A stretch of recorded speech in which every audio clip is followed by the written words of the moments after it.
The first book of Moses, Bereshith, chapter 1, first creation by Elohim. In the former time periods, as a powerful sign of working, chief son and heir Elohim filled with choice things, behold, as a sign Shemayim, the place of the names, and behold, as a sign Aratz, the chief place of running. But observe how Aratz was unorganized and empty, and Sheshach rose up from the deep waters, went up to its face, but the Ruach Elohim, as a wall of protection, moved violently upon the surface of the waters.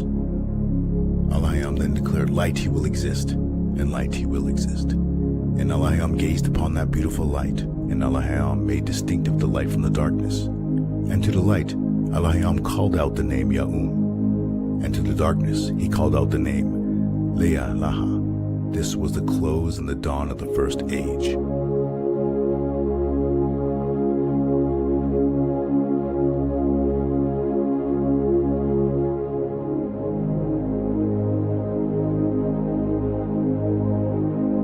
The Ketub Abarayath, or the Paleo-Hebrew, is a language over 5,000 years old.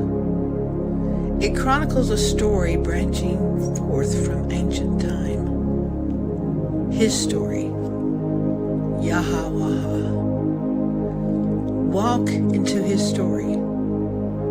Read the Paleo-Hebrew scriptures.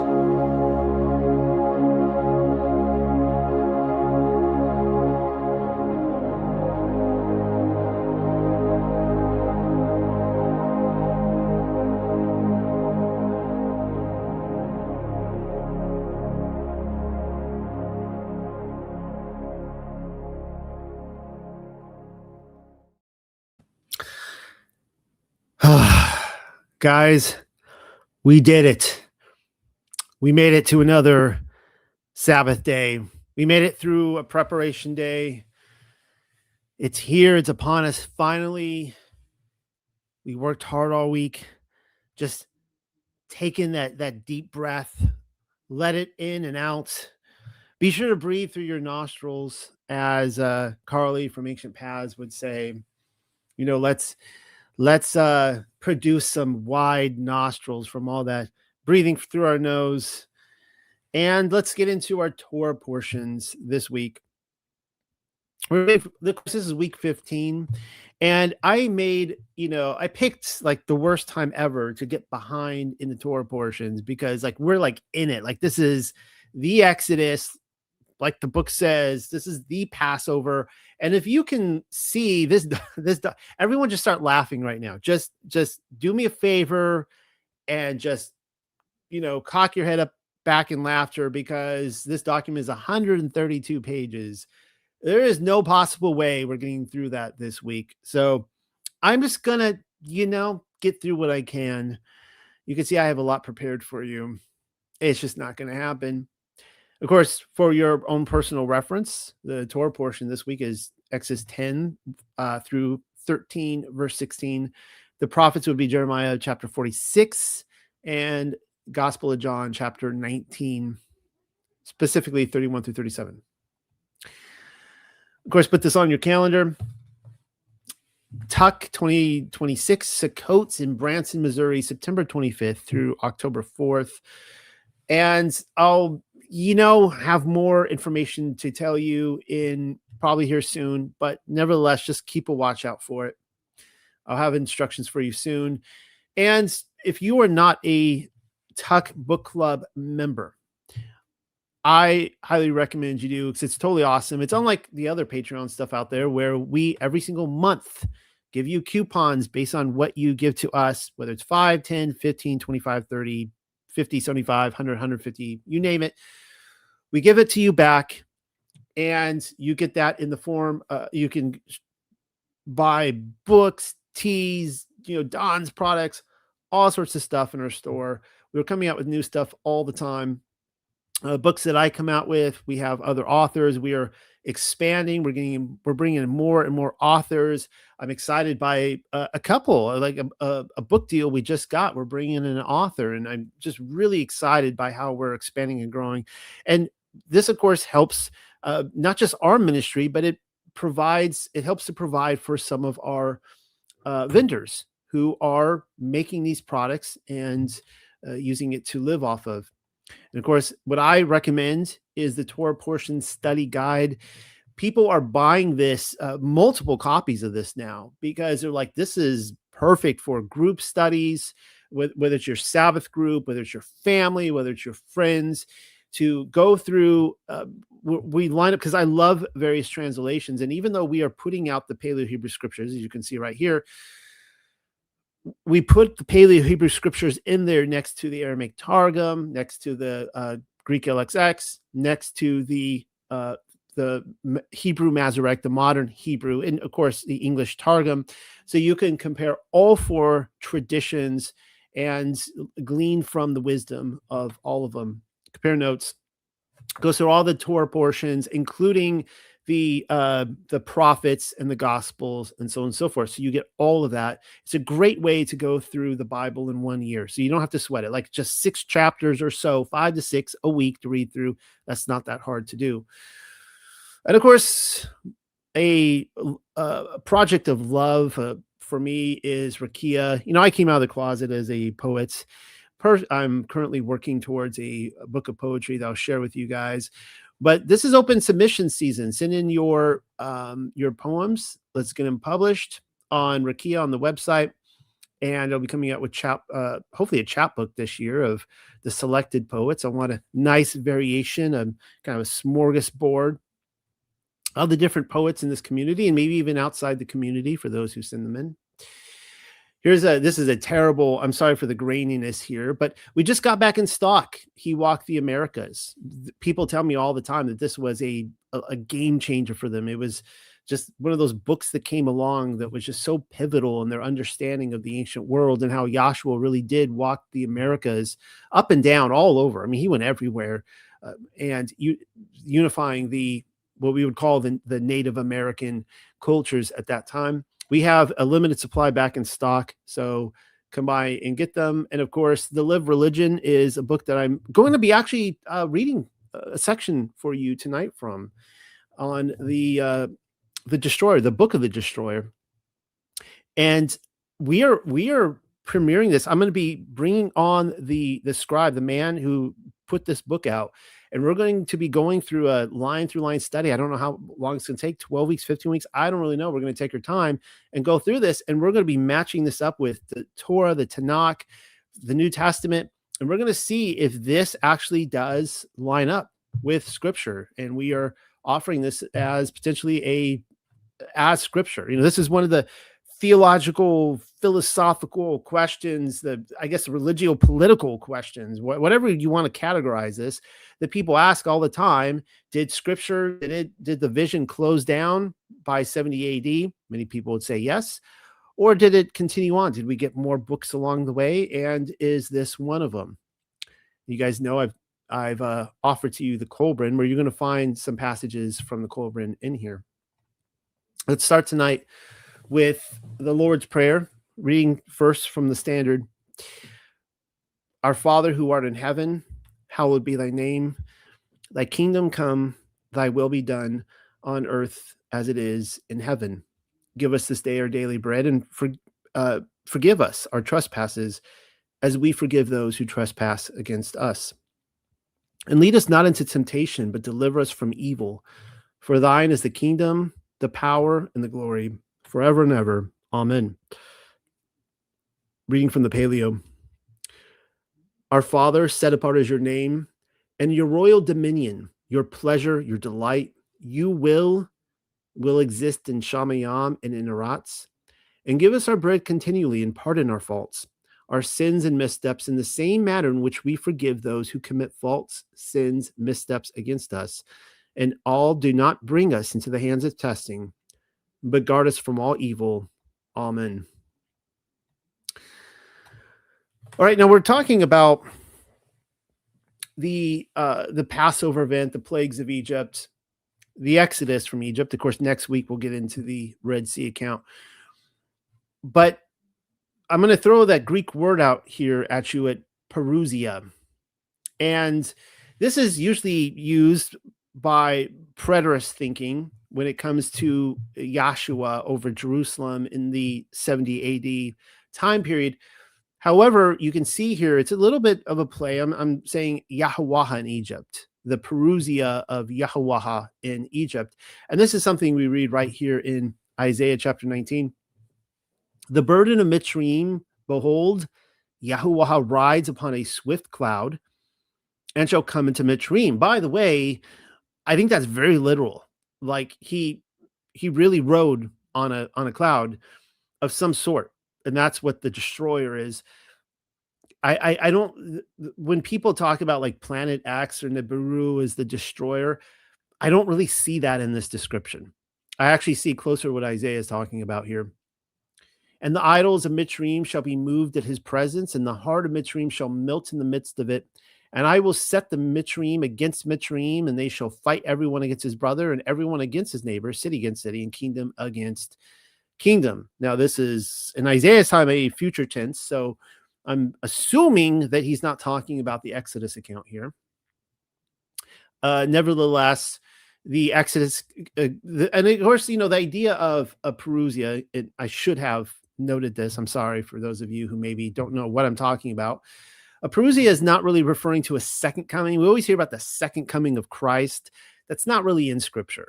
There's people will mock me, go, what are you talking about? No, third, or fourth, or fifth coming? Yeah, actually, I am. It's a multitude of comings. And of course, when people say that Jesus is Melchizedek, well, it's like, okay, fine. You're saying he's Melchizedek. So then his being born in Bethlehem was what, the second coming? Or was it like by then the 20th or 30th coming? You see what I'm saying? Like the idea of a Perusia is that it's being present, coming to a place, coming or arrival. Okay. So think of it like if Caesar, it could be any king. It could be, I don't know, it could be Donald Trump today, but let's just say Caesar, he goes and he wants to conquer another country. He goes up with his troops and he sets up his palace up there, his headquarters up there for a time. And he has a presence. He's ruling up there for a time. And then he leaves to go back to Rome. That would be his Perusia up in Germania, or just fill in the blank, right? So there was a time when Yahuwah had a Perusia, a time of rulership physically, like a literal physicality of it in the spiritual realm over Egypt. This is what we read in Revelation 1:7. Behold, he cometh with clouds. There it is with the clouds again. That's kind of interesting. And every eye shall see him, and they also which pierced him, and all kindreds of the earth shall wail because of him. Even so, amen. Revelation 1:7. There's a Paul passage there. But here's one from the Cobra in the Book of Manuscripts, chapter 6. The days of stillness were followed by a time when the noise of trumpeting and shrilling was heard in the heavens. See, I always fumble over this when I skip Paul. I'm like, why did I need to read Paul? Let me back up. You guys know this passage really well, 1 Corinthians 15. It's the famous rapture passage, guys. Are you guys rapture ready? I said, are you guys rapture ready? Here we go.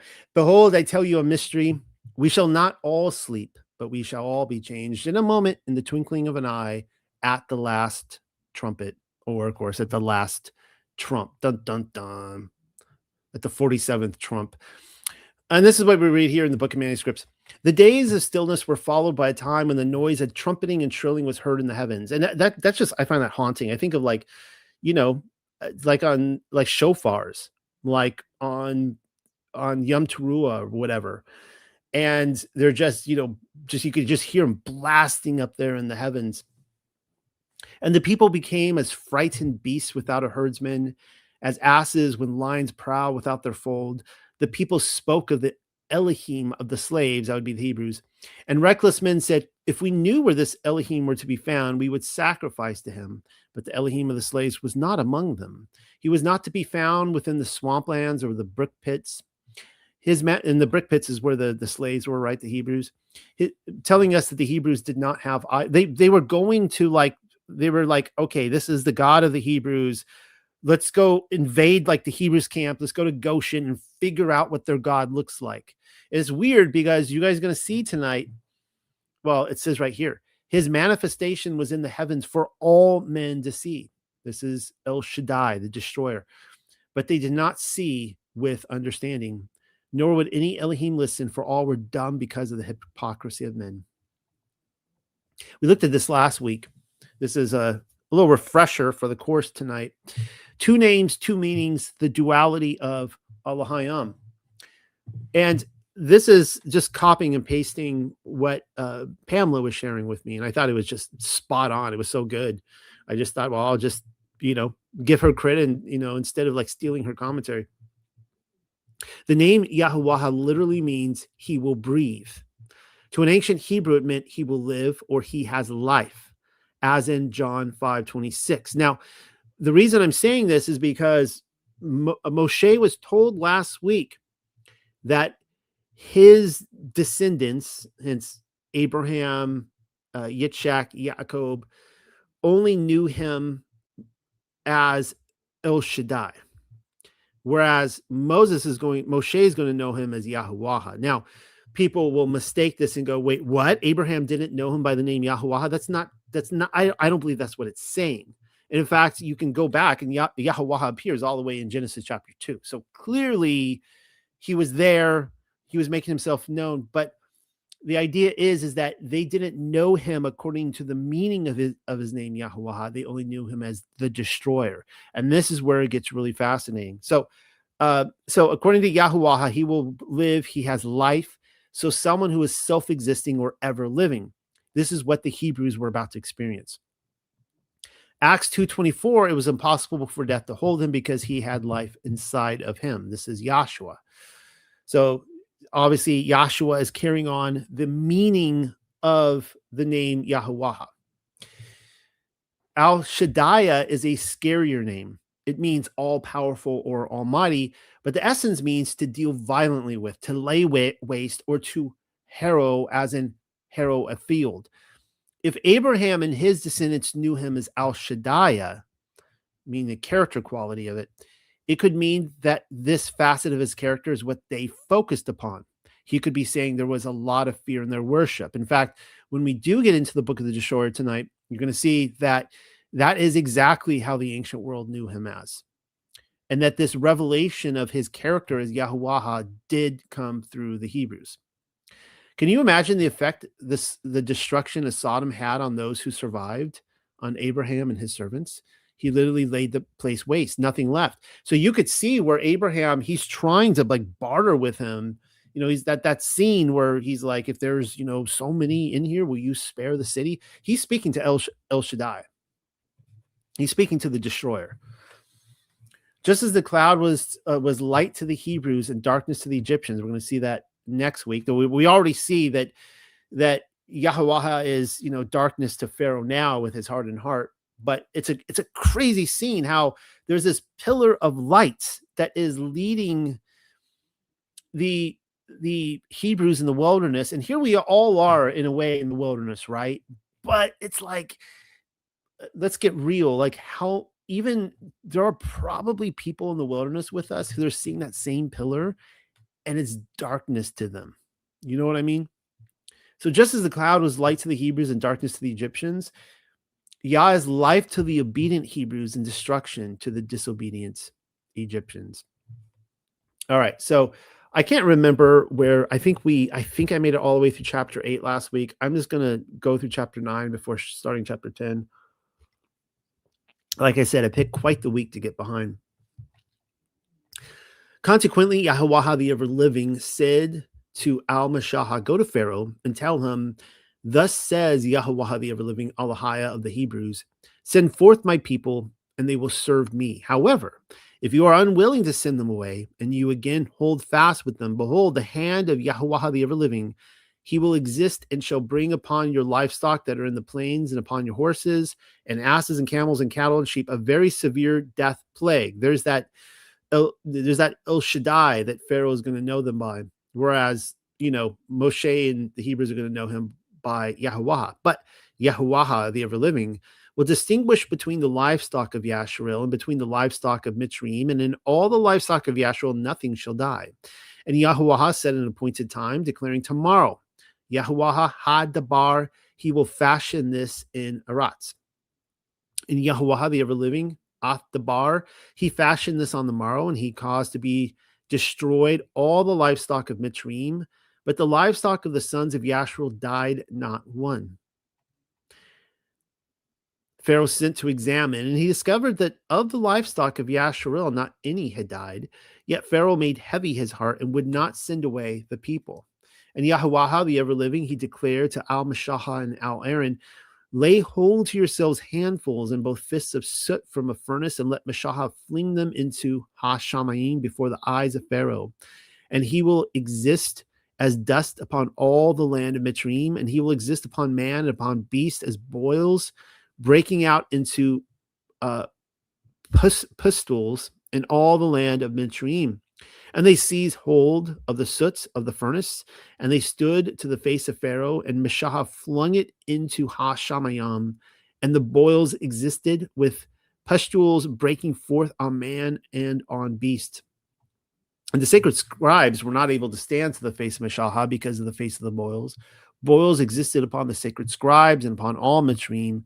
But Yahuwah, the ever-living, strengthened Pharaoh's heart so he would not hear and obey to them, just as Yahuwah, the ever-living, spoke to Mashahah.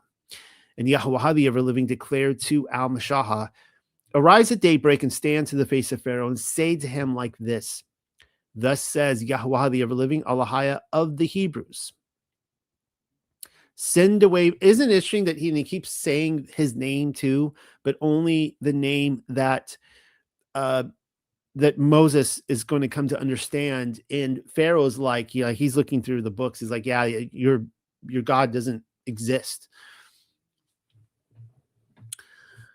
Send away my people that they may serve me, or else in an instant, like the stroke of a hammer on an anvil or the tread of a foot, this time I will send all my slaughter weapons to your heart and in your people, so that you will know that there is not one like me in all Ha'arat. For now, I will send out my hand, and I will strike you and your people in the matter of the death plague, and you will be concealed from Ha'arat. On account of this, I have caused you to stand firm in opposition, to show you my strength, so that my name and character may be inscribed throughout all Ha'arats.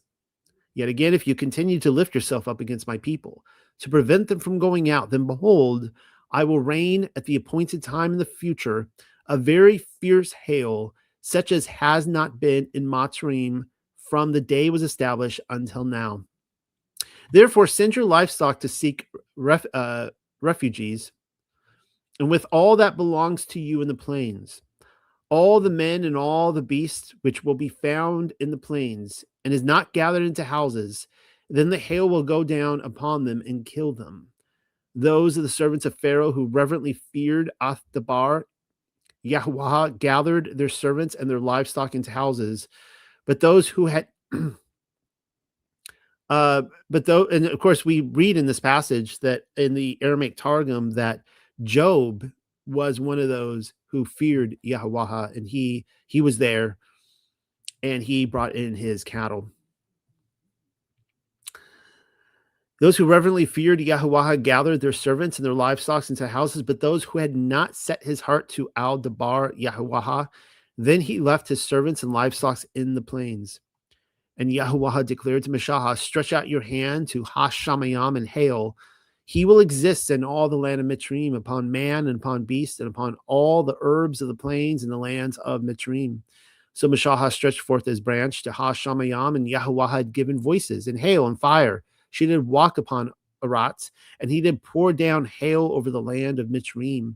And hail he did exist, and fire from seizing hold in the midst of the hail, very cruel, such as had never existed in the land of Mitzrayim since it had become a nation. The hail he struck in all the land of Mitzrayim, over all which was in the plains, from man and upon beast, and over all the green herbage in the plain. The hail he struck every tree of the plain, breaking it into pieces. Only in the land of Goshen, and upon which at that time the sons of Yashreel dwelt, no hail existed there. And Pharaoh sent and called out for Mashahah and for Aaron, and he said, swearing oaths, I have erred. This stroke of the anvil, Yahuwah ha-Sadayak, the ever-living, is upright and just, and I and my people are the guilty ones. Entreat him, and Al-Yahuwah, that there should exist no more the voices, Alahayam, and the hail, and I will release you and will not more stand in opposition. And Mishal had declared to him, in going outside the city, I will spread my palms to Yahweh the ever-living. At that time, the voices will cease and the hail will not exist, so that you know that Aratz belongs to Yahweh the ever-living Alahayam. So the flax and the barley were struck, for the barley was in Abayab, and the flax had budded, and the wheat and the rye were not smitten, given they were later.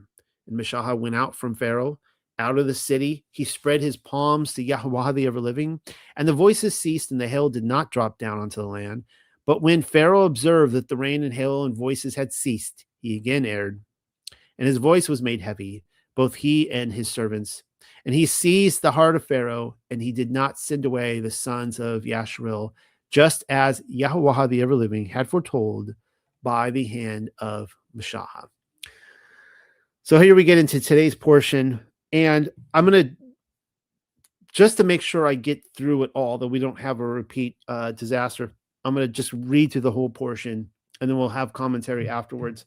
I will say that it seems to me like when you get into the judgment of Sodom and Gomorrah, and you get into the judgment of Egypt, that it comes down to, are they, like, here's what Pharaoh is doing. He's not letting Yah's people go out and worship him, right? And it was the same, similar in Sodom and Gomorrah, where they had created laws that opposed Yah's laws. So if you're trying to keep Yah's laws, you are now in violation of their laws. You see what I'm saying? And here in the West, they've already crossed some of that threshold. But we came, I think, very dangerously close to this through COVID, where it was like they are now stopped. Like you can't go, say, to church and worship. You know what I'm saying?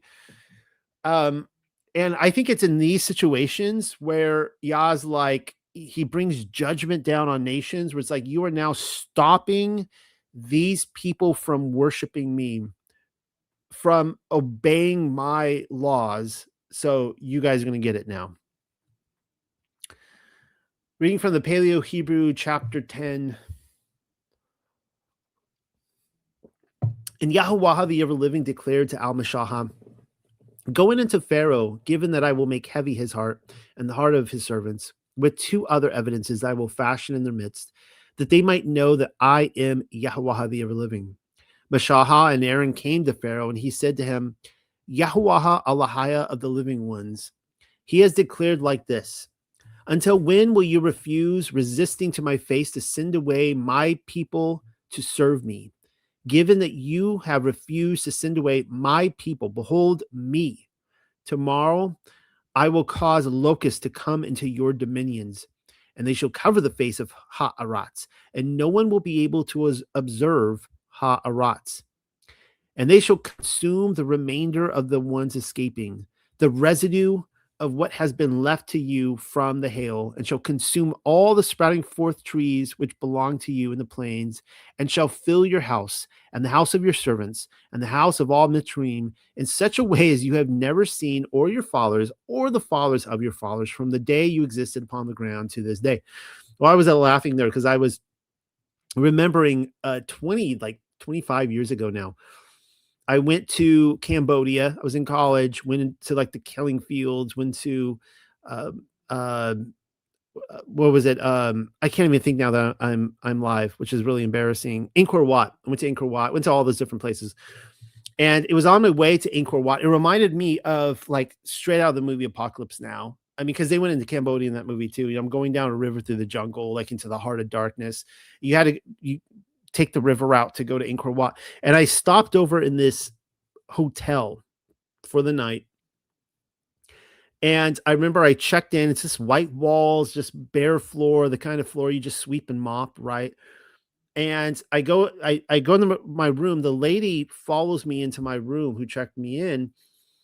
And I go and put my suitcase like on the floor, which is a bad habit I still have to this day. My wife is always, correcting it. But the lady, she's like, she doesn't like speak much English, but she gives me that wagging finger. She's like, no, no, no, no, no. She goes and picks it up and puts it up as high as she can. And I couldn't understand all her language, of course, but I got the sense of, do not put your luggage on the floor. I was about to find out why. So I go to sleep, totally dark. I'm in bed, and it's the middle of the night. I have to use the bathroom, and I'm which at that age doesn't happen very much, because you have a bladder you can hold forever. You're like a camel. But I'm glad I had that experience. The bathroom, of course, was a communal bathroom all the way down the hall, and so it was a scene from Indiana Jones and the Temple of Doom.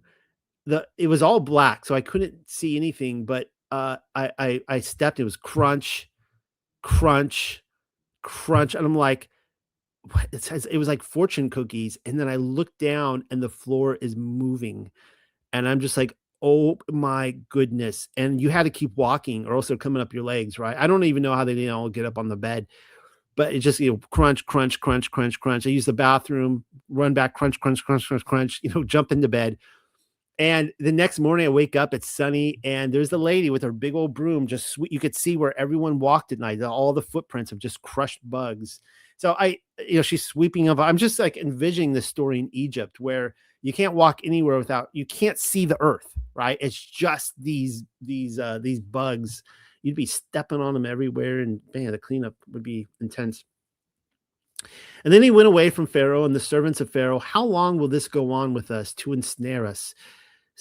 Send these men away to serve Yahweh, the ever-living Allahia. Do you not yet know that Mitzrayim is ready to perish?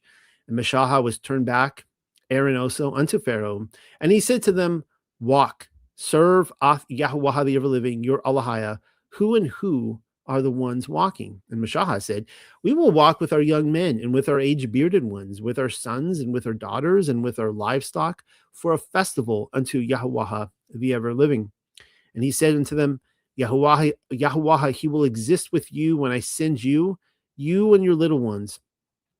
Observe him, for misfortune is conspicuously in front of your faces. The warriors only will walk now and serve Yahweh, the ever-living, for that is what you are seeking. I think that I was pausing there because I think in the Hebrew, I could be wrong, but in front of your faces, I think that is the word for Ra there. That Pharaoh is giving him the name of Ra. And they were thrust out from the face of Pharaoh. And the other person who gives Yahweh the name of Ra would be Hagar. And I don't know if those are the only two incidences, but those are the two I've seen. And keep in mind, it doesn't mean that Yahweh is Ra. It just means that Hagar, who was Pharaoh's daughter, and now Pharaoh is like, this is the sun god, right? The sun god is angry with us. And Yahweh, the ever-living, declared to Meshahah, stretch out your hand over the land of Mitzrayim with the locust, and he shall come up upon the land of Mitzrayim, and he shall devour all the green herbs of the land, all which the hail has left. So Meshahah stretched out his branch over the land of Mitzrayim, and Yahweh, the ever-living, led a ruach east in Ratz all day and all night. The daybreak existed, and the ruach from the east had lifted up the locust, and the locust lifted up, spread out over the land of Mitzrayim, and he settled down upon all the dominions of Mitzrayim, very heavy to their face. There had never existed locusts such as these, and never since has such existed. And he hid the eye of the whole Aratz, so she was surrounded with darkness, and he devoured all the green herb of the Aratz, all the fruit of the trees, which the hail had left, and no green thing was left on the trees, or green herb in the plains in all the land of Mitzrayim. So crops devastated, everything destroyed. This is like the complete reversal of the 7 years of plenty with Joseph. And Pharaoh hastened to call out for isn't that amazing, right? Like, we went through this where Yahweh is like, I'm going to take this quote unquote pagan government, and I'm going to work through the government and bless them. And you could see, like, you could see where his anger is coming out now. And he's like, you guys have completely rejected me after all I did for you. And Pharaoh hastened to call out for Mashaha and for Aaron and said, I have stumbled against Yahuwah your Allahia and against you, and now lift me up, I pray you, from my misstep. This once only, and entreat your Allahia that he turn away this death from me only. So they went out from Pharaoh and supplicated Yahuwah the ever-living, and Yahuwah the ever-living turned a very strong ruach from the west, which lifted up the locust, and she flung him into the Red Sea, or the Sea of Reeds, also known as the Sawap Sea. Let me just check on that. Yeah, the Seaweed Sea, where we get that. It wasn't known as the Red Sea back then. And there remained not even one in all the dominions of Mitzrayim. But Yahuwah the ever-living made strong the heart of Pharaoh, and he would not release the sons of Yasharel. Afterwards, Yahuwah the ever-living declared to Al-Mashaha, stretch out your hand toward Hashamayam, that he will exist. Hashak, darkness upon the land of Mitzrayim, and Hashak, darkness, he may be touched. So this isn't the first time we've met Hashak, this this conscious entity. And Mashaha stretched out his hand toward Hashamayam, and Hashak, he existed, angry, wretched, upon the land of Mitzrayim for 3 days. So isn't that interesting? Like, Pamela is pulling out here the language, this idea that the darkness itself, you can't say itself. I mean, when we're talking about pronouns, himself, right? He was angry and wretched.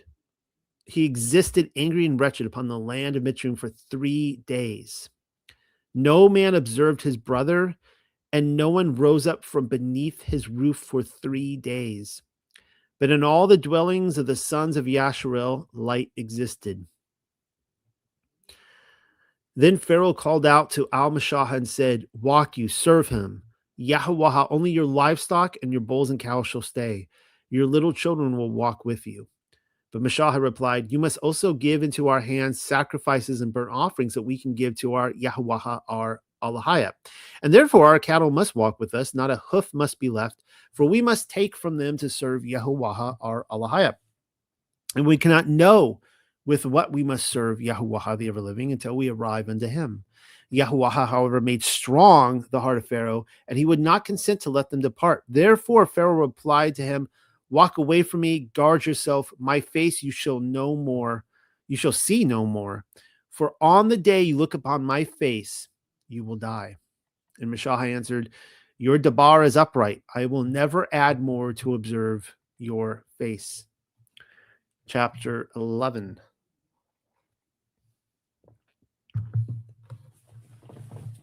Then Yahuwah the ever-living declared to Mashaha, yet one more death plague will I bring upon Pharaoh and upon Mitzrayim, after which he will send you away hence.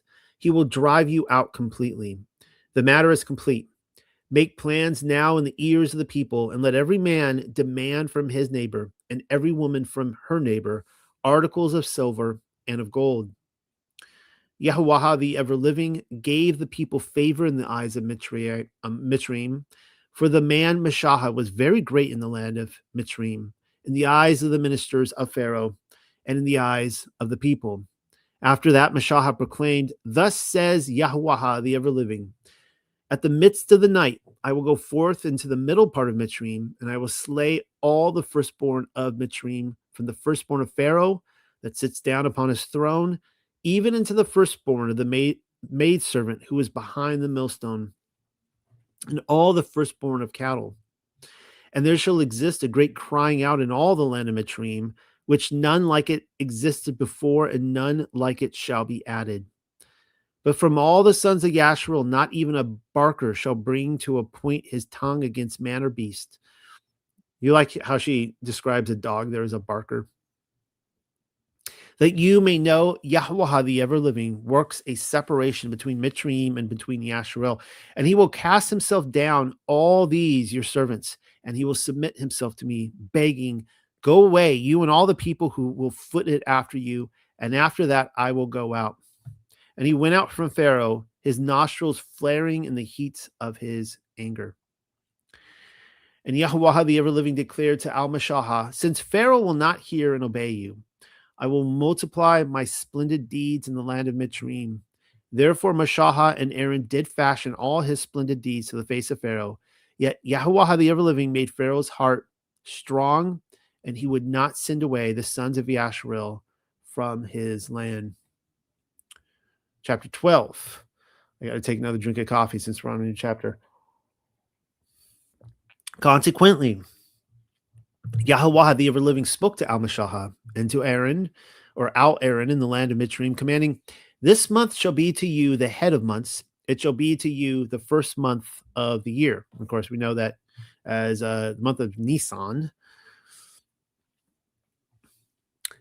not January, according to the Gregorian. The institution of the Passover. Set your words in order until all the appointed gathering of Yasharel. In the decade of months, every man shall take to themselves a sheep or goat, according to each father's house, a sheep or goat for a house. And if the house exists too little, too weak, or too few for a sheep or a goat, then let him and his neighbor who is nearest to his house, calculating the number of nephash, according to each's eating, you shall estimate the sheep or goat. A sheep or goat must be perfect, whole, complete, a male, having completed 1 year in life. A question out there, how many of you have ever had a Passover goat? We always talk about the Passover lamb. We actually had one. We had a Torah family that lived about 30 minutes down the road, and they are into goat husbandry. They don't have sheep, which is just fine. And they offered us a goat for Passover. That was a very interesting experience. So I could say I've had my Passover goat. Maybe you guys should put that on your bucket list. Next year we're having Passover goat. And it says right here, a sheep or goat must be perfect, whole, complete, a male, having completed 1 year in life. He shall exist to you until the 14th of this month. And all the gathered assembly of Yasharel must kill it between the dusks, the Rabayam.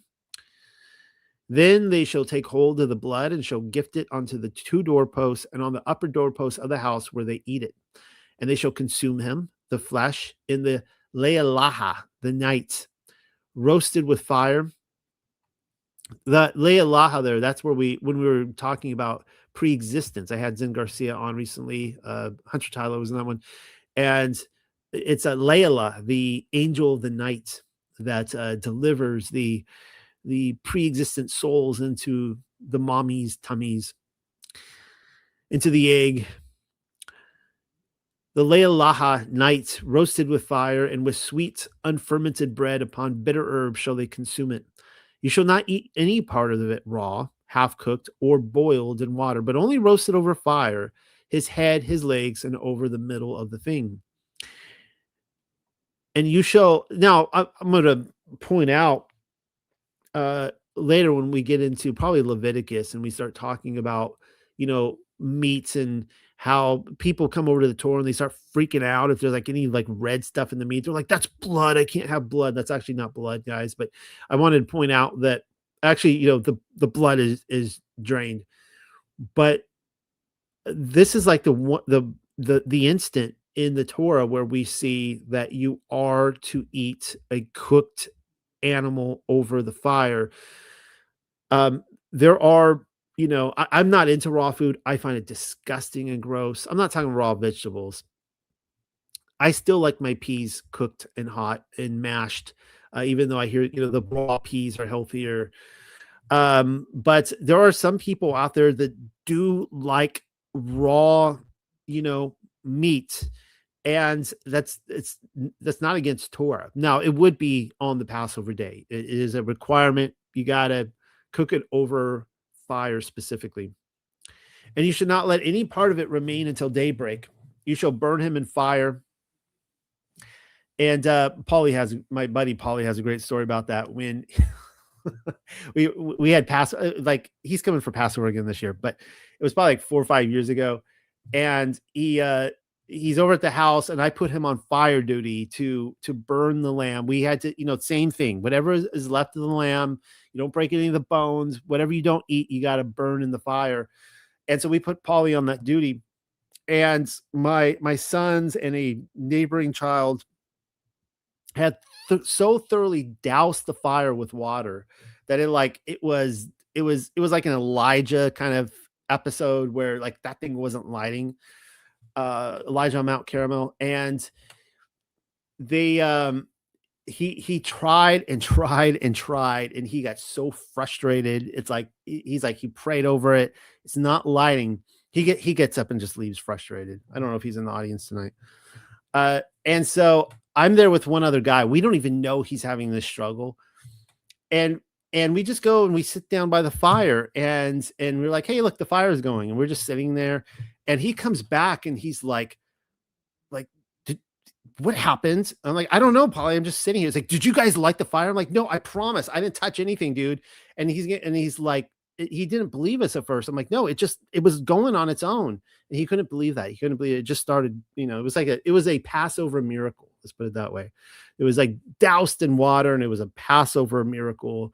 Yah somehow personally lit that thing. And then we didn't even know. We were just sitting there. We didn't even know. And you shall eat him in haste. He is the Pasash unto Yahweh the ever-living. For I will pass over in the land of Mitzrayim, and I will strike all the firstborn in Eretz Mitzrayim, from man and from beast, and upon all Allahayam Mitzrayim I will work punishments. I am Yahweh the ever-living. And the blood he shall exist to you of a powerful sign upon the houses you are therein. And I will observe blood, and I will hop over you. And my destructive strike will not exist in you in my striking the Eretz Mitzrayim. And this day he shall exist to you for a day of remembrance and a feast, dancing, leaping, being giddy. Do you guys get that? So remember, let's there's no 11th commandment here of thou shalt not dance. When you're you grow up in Baptist churches like me, you have to be real careful how you walk. You don't want to walk too robotically, because then people get a little suspicious.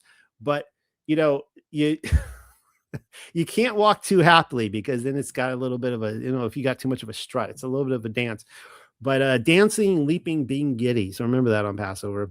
As a powerful sign of festival unto Yahuwah the ever-living throughout the circuits of the ages to time of long duration.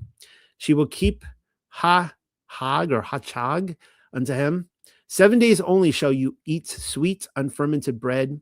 In the first day, so this is like the more right after Passover, right? But like you're to have all, we'll get into those instructions later, but you're to get all leavened, anything that is leavened out of the house by the time you're having that Passover meal. In the first day, you will cease fermented bread from your houses, given that anyone eating fermented bread from the first day until the seventh, she will cut off that nefash from Yasharel. That's pretty serious. So the first day, a kuda wash, an established set apart meeting. And the seventh day, another kudash, established set apart meeting shall exist to you. Al malakaha shall not be done in them. Only what will be eaten by any nefash, that alone you shall fashion. Therefore, safeguard these days of unfermented bread on account of on the bone of these days I will make your armies to go forth from Eretz Mitzrayim. And you shall guard as a powerful sign this day throughout the circuits of the ages. Behold, by established privilege unto time of long duration. It's pretty serious, guys. We could all argue whether or not, we like that or not, but that's what he says, that like you will be cut off. So if you don't want to be cut off, it seems pretty serious to me. Make sure you're doing it. In the 14th day of Kadash month at the dusk, you shall eat sweets, unfermented breads, matzah, until the 21st day of the Kadash at dusk. For 7 days, ferment shall not come in, shall not be found to exist in your houses. For all who eat or matzah, hamatzath. Let me just look at this real quick. Ferments. So anyone who eats fermented. So you want matzah, not ha-matzah, right? That life shall be cut off, even the nephash, from the gathered assembly of Yasharel, whether a stranger or native born of Ha'arat. So there it is right there. So even people arguing, oh, I'm not Israel. I mean, I believe I am, but someone can argue that I'm not. And they say, well, you're just a stranger or whatever. It's like, okay, well, it still applies to me right here. Any way you cut it, whether you're a stranger, native born, whatever, if you are in the assembly, if you're in the congregation and you're not abiding by this rule, this is grounds for the landlord to say you broke your lease, you're out of here. And the scary thing about this too is that, our Allahayam is a merciful Allahayam. And I believe that he wishes none to perish. But this is a sign too. I believe when it gives these things like you will be cut off, it's not just talking about like Passover 2026, or Passover 2027 or whatever. It's talking about eternity. I believe that. And you can come to your own conclusion about that. And that's the scary thing, because it's kind of like, I'm really into pro-life now. Like, this is a moment in history where we need to move on it, and we need to like get in the government and just say, we want to end abortion. Let's get rid of it. I truly believe that for a true revival to happen in this country, the first thing we need to do, aside from removing the idols, or I should say the idols is a good start, but the altars, the pagan altars, is to end the murders of innocent babies, right? And so you have these women out there, and the men who are in league with them, who be like, yeah, you know what, I killed 4 or 5 babies, nothing happened to me, I'm good to go. And it's like, well, it's gonna, I could give any analogy, right? Adultery, whatever, right? You go sleep with a married woman and nothing happened to me, and it's going to catch up to us in eternity. And this is one of those where, because the Christian church, they put a huge emphasis on, rightly so, on murder being bad and adultery being bad and abortion bad. I agree with those things, but then they read something like that, they're like, yeah, nothing's gonna, I'm good to go. And I'm not the judge, thank you. I am nobody's judge, but it's passages like this that put the fear of God in me, guys. Like, if you have not kept Passover, I feel like I'm not a charismatic pastor. Like, the Lord is telling me right now, there's someone in the audience, but there probably is somebody listening to this video who has not kept Passover before. Most likely there is somebody, and you need to hear this. And I just feel like you need to hear this, and like, you need to keep it this year. Reach out to somebody, reach out to me, be like, how do I keep it? We could explain it to you. It's actually in this passage right here. It's not that hard to do. Mashaha then called out for all the bearded ones of Yasharel, declaring, draw out and take for yourselves a sheep or goat for your families, and kill the pasash, and take for yourselves a bunch of hyssop and dip it in the blood which is in the basin, and strike the lintel on the 2 doorposts with the blood which is in the basin. And none of you shall go out of the door of his house until daybreak. And Yahuwah, he shall cross over to strike Mitzrayim, and he will observe the blood on the lintel and on the 2 doorposts. Then Yahuwah, the ever-living, will hop over the opening, and will not all injury to come to your house to strike it.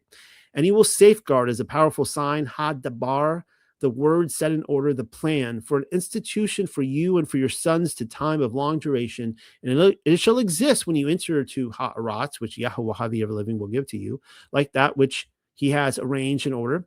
And you shall guard this service, and it shall exist when your sons say to you, from what do you mean by this service? You shall reply, this is a sacrifice of Pasash unto Yahuwah the ever-living, who passed over the houses of the sons of Yasharel and Mitzrayim, when he struck Mitzrayim, and as a powerful sign, snatched out of danger our houses. And the people bowed down, inclining themselves out of honor and reverence, and did homage. And the sons of Yasharel walked in fashion like that which Yahuwah had appointed unto Mashaha and Aaron. In that manner they worked. The other thing too is that, I tell one of my pieces of advice to people who are, let's say, a mommy or daddy who are wanting to keep the instructions in righteous living. Maybe you don't have a spouse that's really on board, or maybe, you know, you're coming out of like these pagan traditions. Maybe you've decided you're not going to keep Christmas anymore, Easter, you know, that kind of stuff. And you want to do the things biblically. Passover can be a lot of fun for little kids. If you have little children, I mean, you know, like you talk about the angel of death here, right? You're like, the angel of death comes by on this night. And, you know, all the, the naughty little children. No, but it's like you take that blood out and you take the blood of the lamb and you put it over the doorpost, and the kids love that stuff. I mean, it's like horror stories in the Bible, right? And we have our Savior Yahshua, right? This is a great way to talk about how he has died on our behalf. He is our atoning sacrifice, all this kind of stuff. But you put this blood out and he will pass over our house and you will be safe as a result. Fun times with children. And he existed in the middle of the night, and Yahuwah, the ever-living, struck all the established firstborn in Erat, Mitzrayim, from the firstborn of Pharaoh, who sat upon the throne, to the firstborn of the captive in the cistern house, and all the firstborn of beast. When you read like Jasher, it even talks about even the images of the firstborns would fall off the wall. Like, this is just a total... Which is really, really interesting to see the ancient idea of images. We don't think about it today in a very narcissistic culture, when a person has literally tens of thousands of pictures of them out there now. It used to be in your lifetime, maybe you had a few in your house, but now they're everywhere, right? But there was that idea of the divine connected with your image. And Pharaoh rose up in the night, and all his servants and all Mitzrayim, and she existed a great shriek throughout Mitzrayim. Can you guys like imagine that right now? You can just hear, like, if you were like looking out a window of your house, you've got the red blood there, but you're looking out maybe, or maybe they had their windows covered. I don't really know. But you could just hear that weeping and that cry. That had to be like an incredibly humbling moment, and you're rushing to your own children's room to make sure, is my firstborn dead? Oh my goodness, he's still alive. Wow. And you're just hearing the groaning just in the air, thick in the air, and you're just holding your children, and you're like, this is the contrast right here. This is where they're truly discovering Yahuwah, who he is, versus the rest of Egypt is experiencing El Shaddai right now. They're experiencing the darkness. They're experiencing the light. For there was not a house in which there was not someone dead, except, of course, those who had the blood. And he called out for Mashah and for Aaron by night and said, rise up, go forth from among my people, you, and in addition, take your sheep, your cattle, and also the sons of Yasharel, and walk, serve Yahuwah the ever-living, as he has commanded you. Also your flocks and your herds take for yourself, as you have set in order, and walk, but you shall barak me also. And Mitzrayim seized upon the people to hasten them in going forth from the land, for they said, we are all dying. So the people lifted up the dough before it was fermented, and they bound up their kneading bowls and their apparel upon their shoulders. The sons of Yasharel also worked like the word set in order by Mashah, and they asked from Mitzrayim vessels of silver and utensils of gold and clothing. And Yahuwah, the ever-living, gave them favor in the eyes of Mitzrayim. Thus they demanded of them. Thus they despoiled Mitzrayim. Isn't that amazing how Yahuwah can... I've talked about this in the past, where... And I have to be really careful saying this, because I am very much in favor of the Second Amendment and the right to bear arms and to lock and load and have whatever you want. I mean, I think we should have tanks. I think we should, you know what I'm saying? Like, whatever the government has, I think we should be able to have it, right? Like, the citizens should have it. I don't believe that they've gone so far overboard, but that's a whole different discussion, all right? I have pointed out, and I have stated many times that I myself am not into firearms. I've always been a bit of a pacifist that way. And I have observed, I've had, as you guys know, I just spent the last year in Europe with my family, traveling all over dozens of countries, went to many different places, all these different cities. And there are people like looking at me like I'm a freak show. Like, how in the world did you take your family over there and not die? Like, we're watching the news. You should have been like decapitated or dead or, so overrun by, these, people from Nigeria, coming out of a boat or something like that,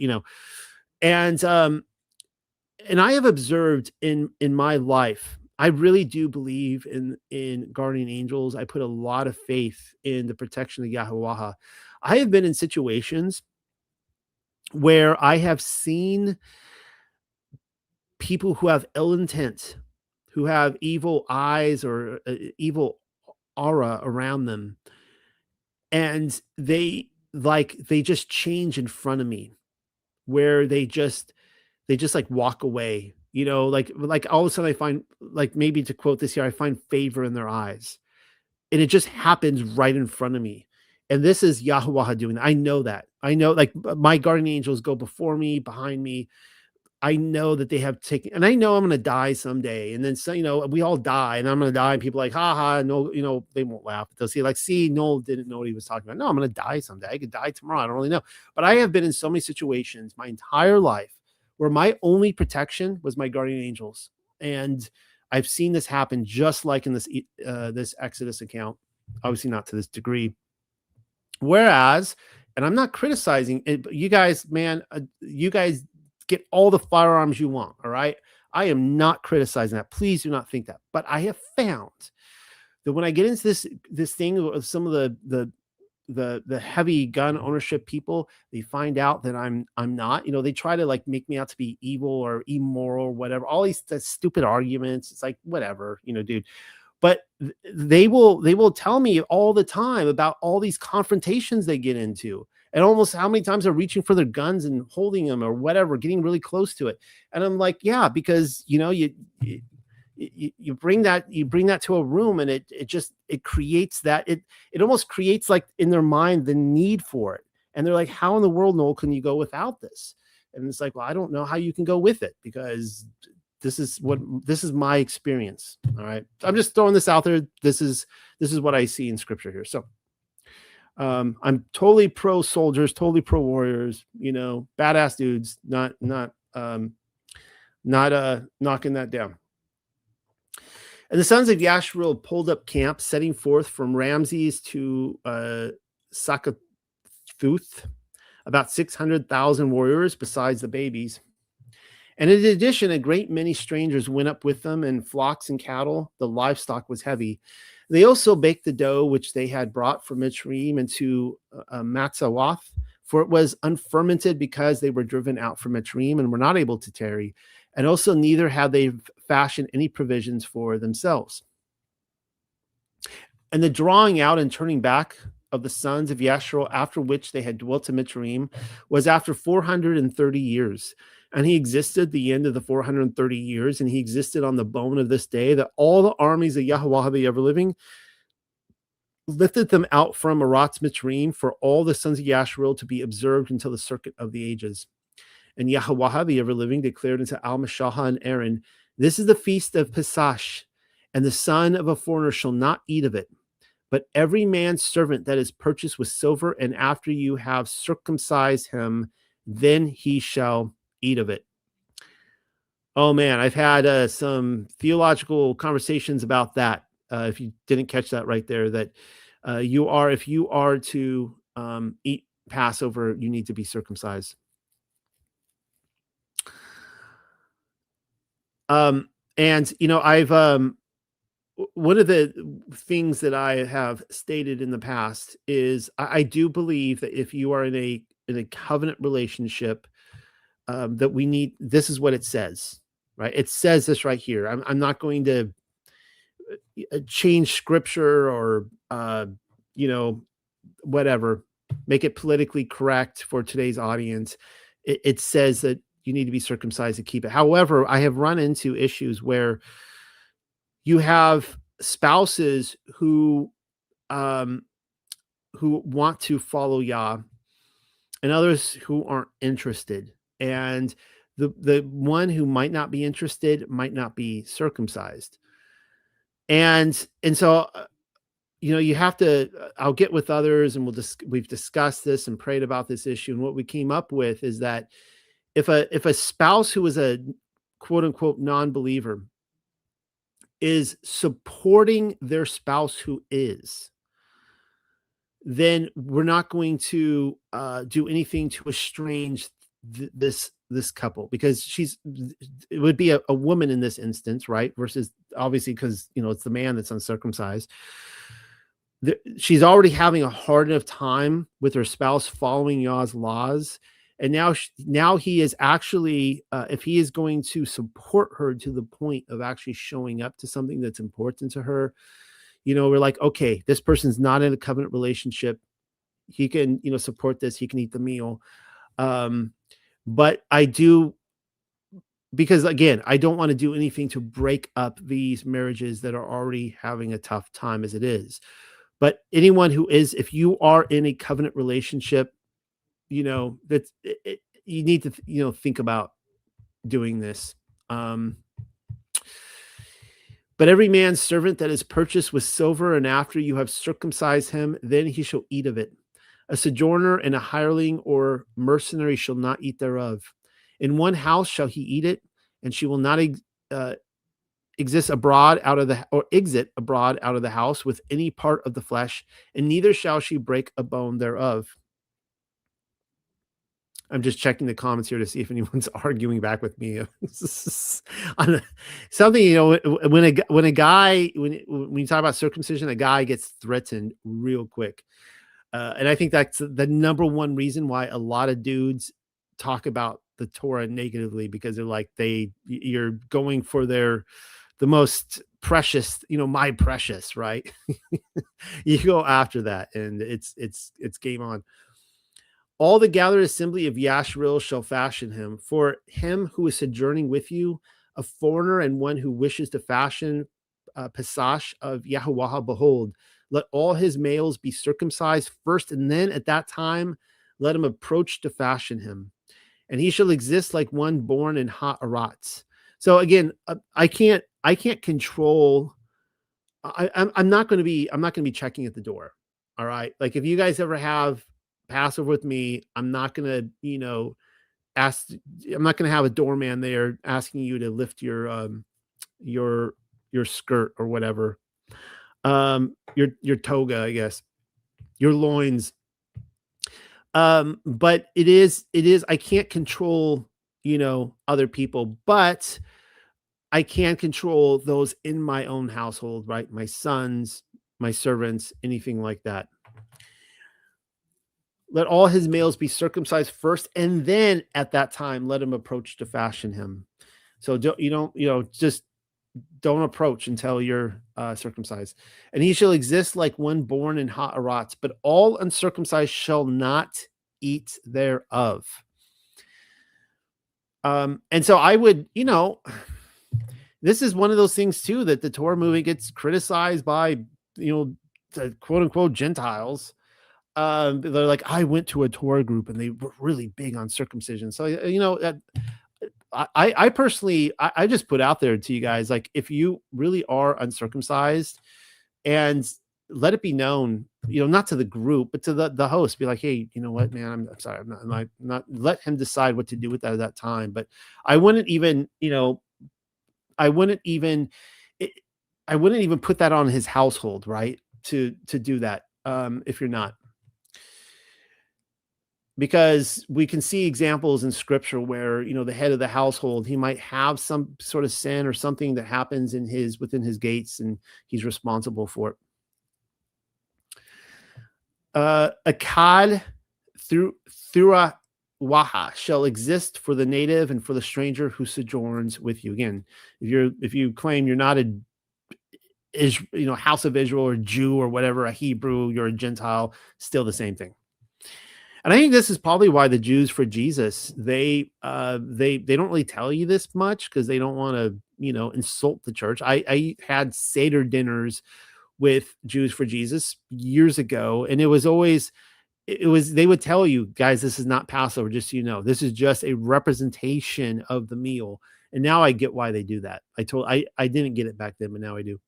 And all the sons of Yahshua worked to accomplish like that which Yahuwah the ever-living set in place to Meshaha and Aaron. So they worked, and he existed in the bone of this day, that Yahuwah the ever-living caused the sons of Yashua to go forth from Aratz Matrim by their armies. Chapter 13.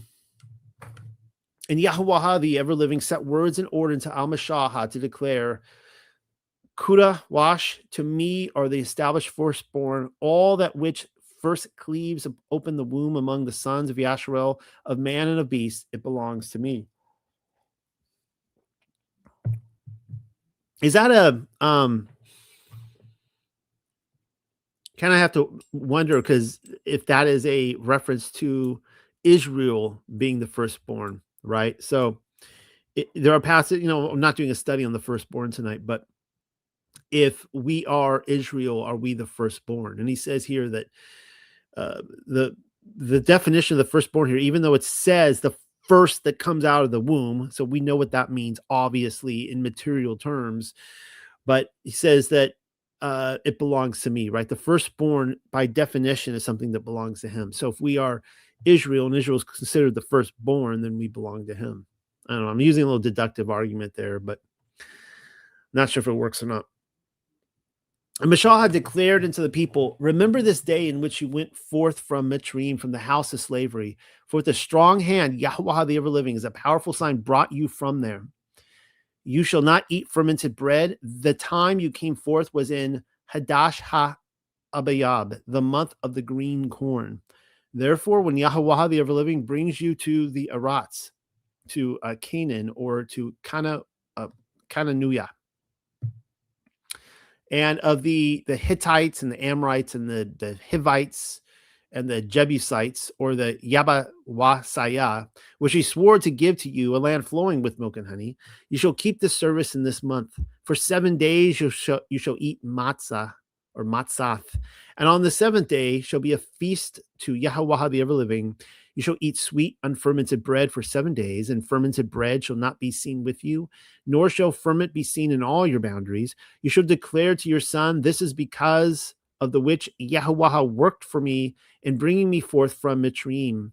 And he shall exist to you as an established sign upon you, established sign upon your hand, and for a memorial sign between your eyes, that Yahuwah's Torah, breath of the covenant, she will exist in your mouth. For in a strong hand, Yahuwah the ever-living has brought you forth from Mitzrayim. Therefore you shall guard the ordinance to its appointed season from day upon day. And when Yahuwah the ever-living has brought you to Aratz, to the Kanu Anuya, which he promised to you and to your fathers that he would give you, then you shall pass over every first which opens the womb to Yahuwah the ever-living, and to every firstling that springs forth of cattle, which shall come to you as a male belongs to Yahuwah. But the firstborn of an ass you shall redeem with a sheep or goat. If you do not redeem it, then break its neck. And all the established firstborn of man among your sons you shall redeem. When any of your sons hereafter shall ask, what is this? You shall reply to him, Yahuwah the ever-living brought us out from Mitzrayim with a strong hand from the house of slavery. And when Pharaoh became obstinate and refused to send us away, then Yahuwah killed all the established firstborn of Edom and the established firstborn of beasts. Therefore, I sacrifice to Yahuwah the ever-living all that which cleaves open the womb, being males. But of all firstborn of my sons I redeem, and he will exist of a mark upon your hand and for bands between your eyes, because Yahuwah the ever-living brought us forth from Mitzrayim. There is another reference right there to the mark, right, between on the forehead, on the hand. Of course, this is the mark of Yahuwah here, not the mark of the beast. Okay. Now, I want to get to the destroyer, the book of the destroyer, and we're going to end on that tonight. It's, the promise that we're going to get there. And I'm looking forward to read it. It's probably going to take like 40 minutes, so I need to start right away. Let me just go pile through this really quickly. Yahweh versus the gods of Egypt. I covered this last year, so this is just review. I think I have a whole video on this. There's Ra right there. This comes from, what passage is this? Oh yeah, Exodus 10:10. And you see here that it's often called evil here, but it's Ra'ah. It's kind of interesting that that's there. That's Pharaoh talking. Nevertheless, all right. So we have the idea, of course, that is put forward, and there's probably nobody listening to this that doesn't know this already. So I'm not going to spend too much time on this. Is you have each of the plagues being an actual judgment on an actual God, showing us that the Bible is not monotheistic. It is and it isn't. It's kind of like, tomato, right? Let's call the whole thing off. But when Christianity says, generally modern Christianity says that the Bible is monotheistic, what they mean is that there's only one God and that all the other gods don't exist, right? That's wrong.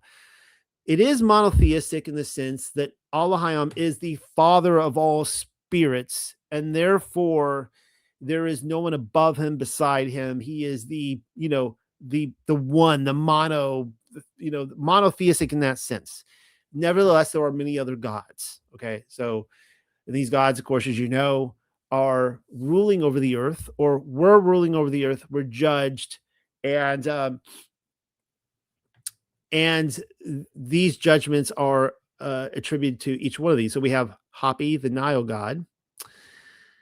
He's happy. This would be the first plague of blood that is judging Hapi. All right, I'm not going to read all that. We already, there's no time for that. This is a fun one. I don't even know how to pronounce this. Hictit has a fun Q here, and you see the frog of Q. I don't know if there's a connection there or not. It's worth noting. I'm not going to base whole theological or doctrine bullet points on this, but it is definitely interesting. He was the I think he had a male and a female counterpart, kind of like frogs, right? How they start out kind of unisex and they can go either way. That was actually one of the plot points of Jurassic Park, if you remember, that they bred the dinosaurs from from frogs, and it was Ian Malcolm, Jeff Goldblum, who really questioned. He was like, wait a second, he's starting to question this. And then they found out that they were breeding, right? Because they could change their sex. That's what this god could do. And the goddess portion, that the female portion, is identified with witchcraft. So when I hear a lot of people going around saying Q is witchcraft, and you guys know I'm not QAnon, but I'm really interested in the conspiracy and listening and hearing them out. I think that when there's like, this is witchcraft, I think that's kind of where they're getting it from. All right, there's Geb, was the Egyptian god of the earth and a mythological member of he's god of the earth. So we see the gnats coming down, the plague of the gnats on the earth. There's this guy here, the Hepri, is a scarab face god. So point out that there is no translation that I know of that talks about these scarabs that come down. The plague is actually flies. However, there are some historians and translators who believe that it shouldn't be flies, that it should be these bad boys right here, which would make a lot of sense because we see this all over in Egypt, jewelry and such. I've seen it in museums. Those are really, really popular. You probably see it, like if you've seen mummy movies, they're always like some magical, device or whatever. So it would have been these beetle-like creatures, perhaps, that came down. It was a judgment on this god.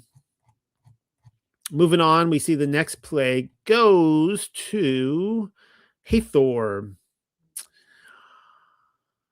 Goddess, sky deity. She was the mother consort of the sky god Horus and the sun god Ra, both of whom were connected with kingship, and thus she was the symbolic mother of the earthly representatives, the pharaohs. This would be, she's depicted as a cow. This was, of course, the plague on the cattle and the livestock. The next would be Sekhmet. Sekhmet is a solar deity, sometimes given the epithet the Eye of Ra. She's often associated with the goddesses Hathor and Bastet. Looks like a ferocious woman. There she is right there. This is this lion goddess. Interestingly enough, I saw her all over the museums in Britain, probably Germany or whatever, wherever there was Egyptian stuff, Paris at the Louvre. I saw her, and there is a probable connection to this goddess with the lion men of Moab. It's really creepy when you see these lion people in Egypt. So it could very well be that this goddess really did materialize as this individual, and it wasn't just fiction. Why is the connection with boils on this? I don't know. I have it here, I'm sure, in my notes. She's said to breathe fire, and the hot winds of the desert were likened to her breath. She's also believed to cause plagues, which were described as being her servants or messengers, although she is called upon to ward off disease and heal the sick. Okay. So keep in mind, I'm not the one that is coming up with connecting these gods to these plagues. Other people have done this. I'm just, the messenger. So I'm missing something there. Maybe someone can highlight, inform me on that. The next is Nut or Nuit, depending on your spelling, is the goddess of the sky. She is also depicted as the firmament. As I pointed out, the firmament is a spirit, a conscious spirit, and she is a lady. And she, we see passages, I'm not doing a study on that, where she has to choose to be obedient to Yahweh, and she can disobey if she wants, just like any other spirit. And I was seeing her, of course, all through the Egyptian stuff too. If you've ever been to museums, Egyptian stuff, you will see Nuit. She was very, very, very popular. You see her, like, she's the sky here at night. She's naked, but those are the stars all over her body. And there she is there, right? For all of you who have studied Hebrew cosmology, you know that you've seen this illustration of the Egyptian idea of the firmament. And again, at first I'm like, this is pagan, because the firmament's not a real spirit or goddess. And then I'm reading some extra biblical books. I'm like, oh, this is okay. She actually is. The Egyptians actually got that right. And this would be the plague of hail here. Moving on, we have Neper, or Nepra, or Nepri, was the god of grain. He had a female counterpart named Nepet. And of course, this is the plague of locusts. We read that tonight. We got Ra, was the ancient Egyptian deity of the sun. I already showed him earlier. By the fifth, let's see. And this would be, of course, the plague of darkness, wouldn't it?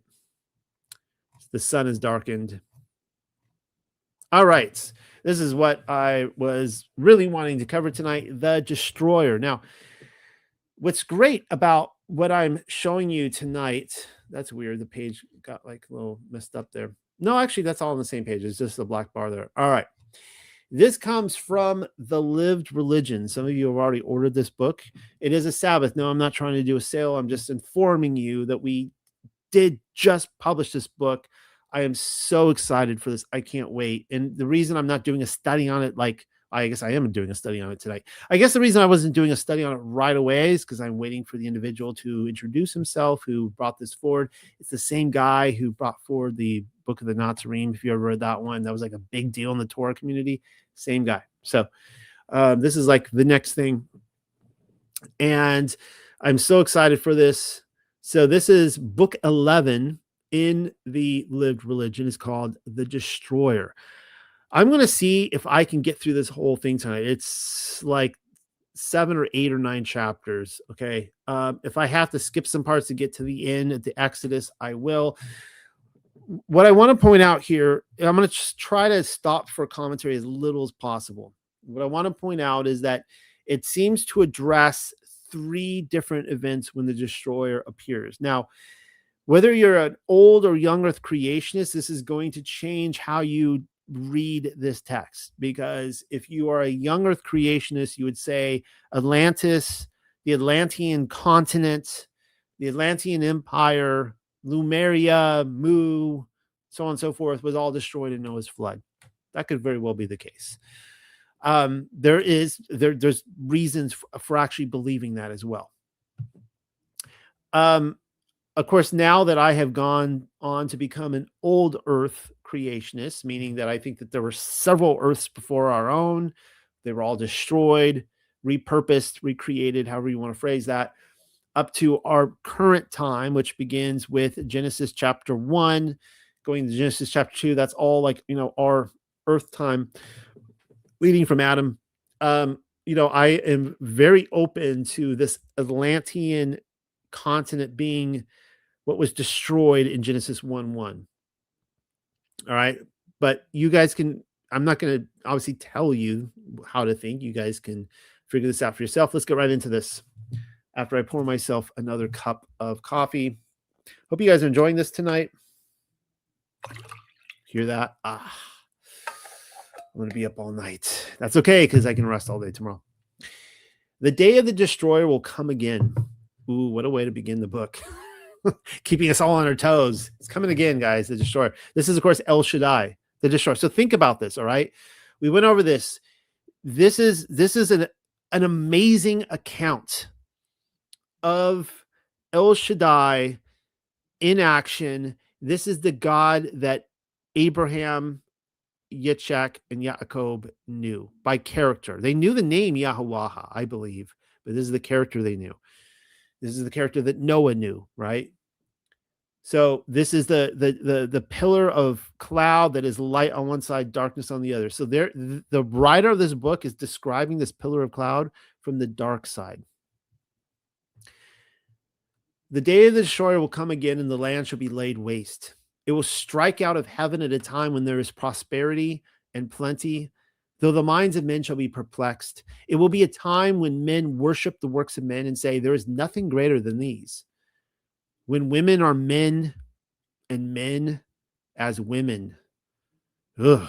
Sounds like 2020 through 2026. When the hearts of men are in turmoil and all men seek pleasure and gain. When craftsmen are inefficient and workmen are idle, and all men seek ease and comfort. Be alert and strong, my friends. Be ready for the day of the next visitation, when doom reaches down from the skies and man is blasted with irresistible power. Then Elohim and men intermingled will do battle, and there will be great carnage on that catastrophic day, when war is waged in the red-hued darkness amid mighty blasts. Now, I don't know when this was written. I can't give you a date or a century. There is good indication to think that it could be early Middle Ages.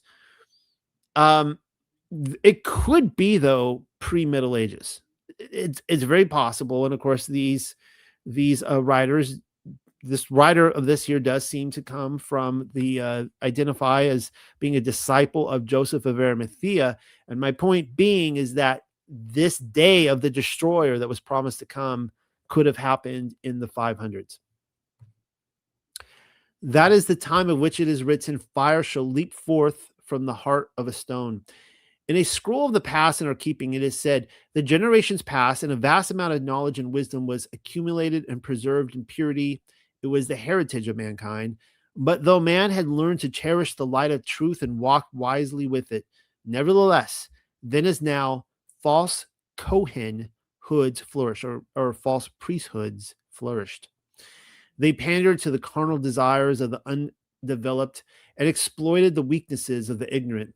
Their iniquity built up a vast weight of evil in the netherworld. Isn't that interesting that our iniquity builds up a vast weight of evil in the netherworld, which projected itself into the material of earth? Whoa. So that the powers which upheld it became unstable. This caused all the southern parts of the old land to sink down into the heaving waters. There you go right there. So the southern parts of the old land I'm going to just say that's Atlantis there, or Lumeria, or a confederacy of Atlantis. Lumeria, of course, is down in the south. So I'm just going to say that's what it is there. The disaster was brought about through the ascendance of evil. Rites which awakened the dead were rife among the carnal-minded and ignorant. And, this is something, of course, Yahuwah abhors. And so, so here you would see, anyways, this is describing the cause of the destruction of Atlantis right here.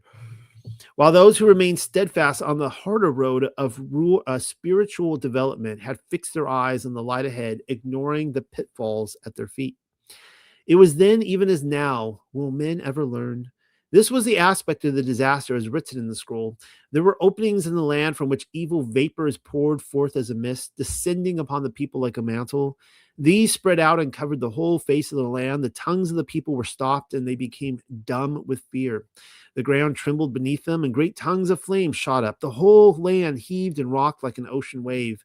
As it rose and fell, groaned and shook, the fires which strove beneath burst forth to be met with shafts of lightning striking down from heaven. A thick black cloud of smoke filled the land, and men were smothered in dust.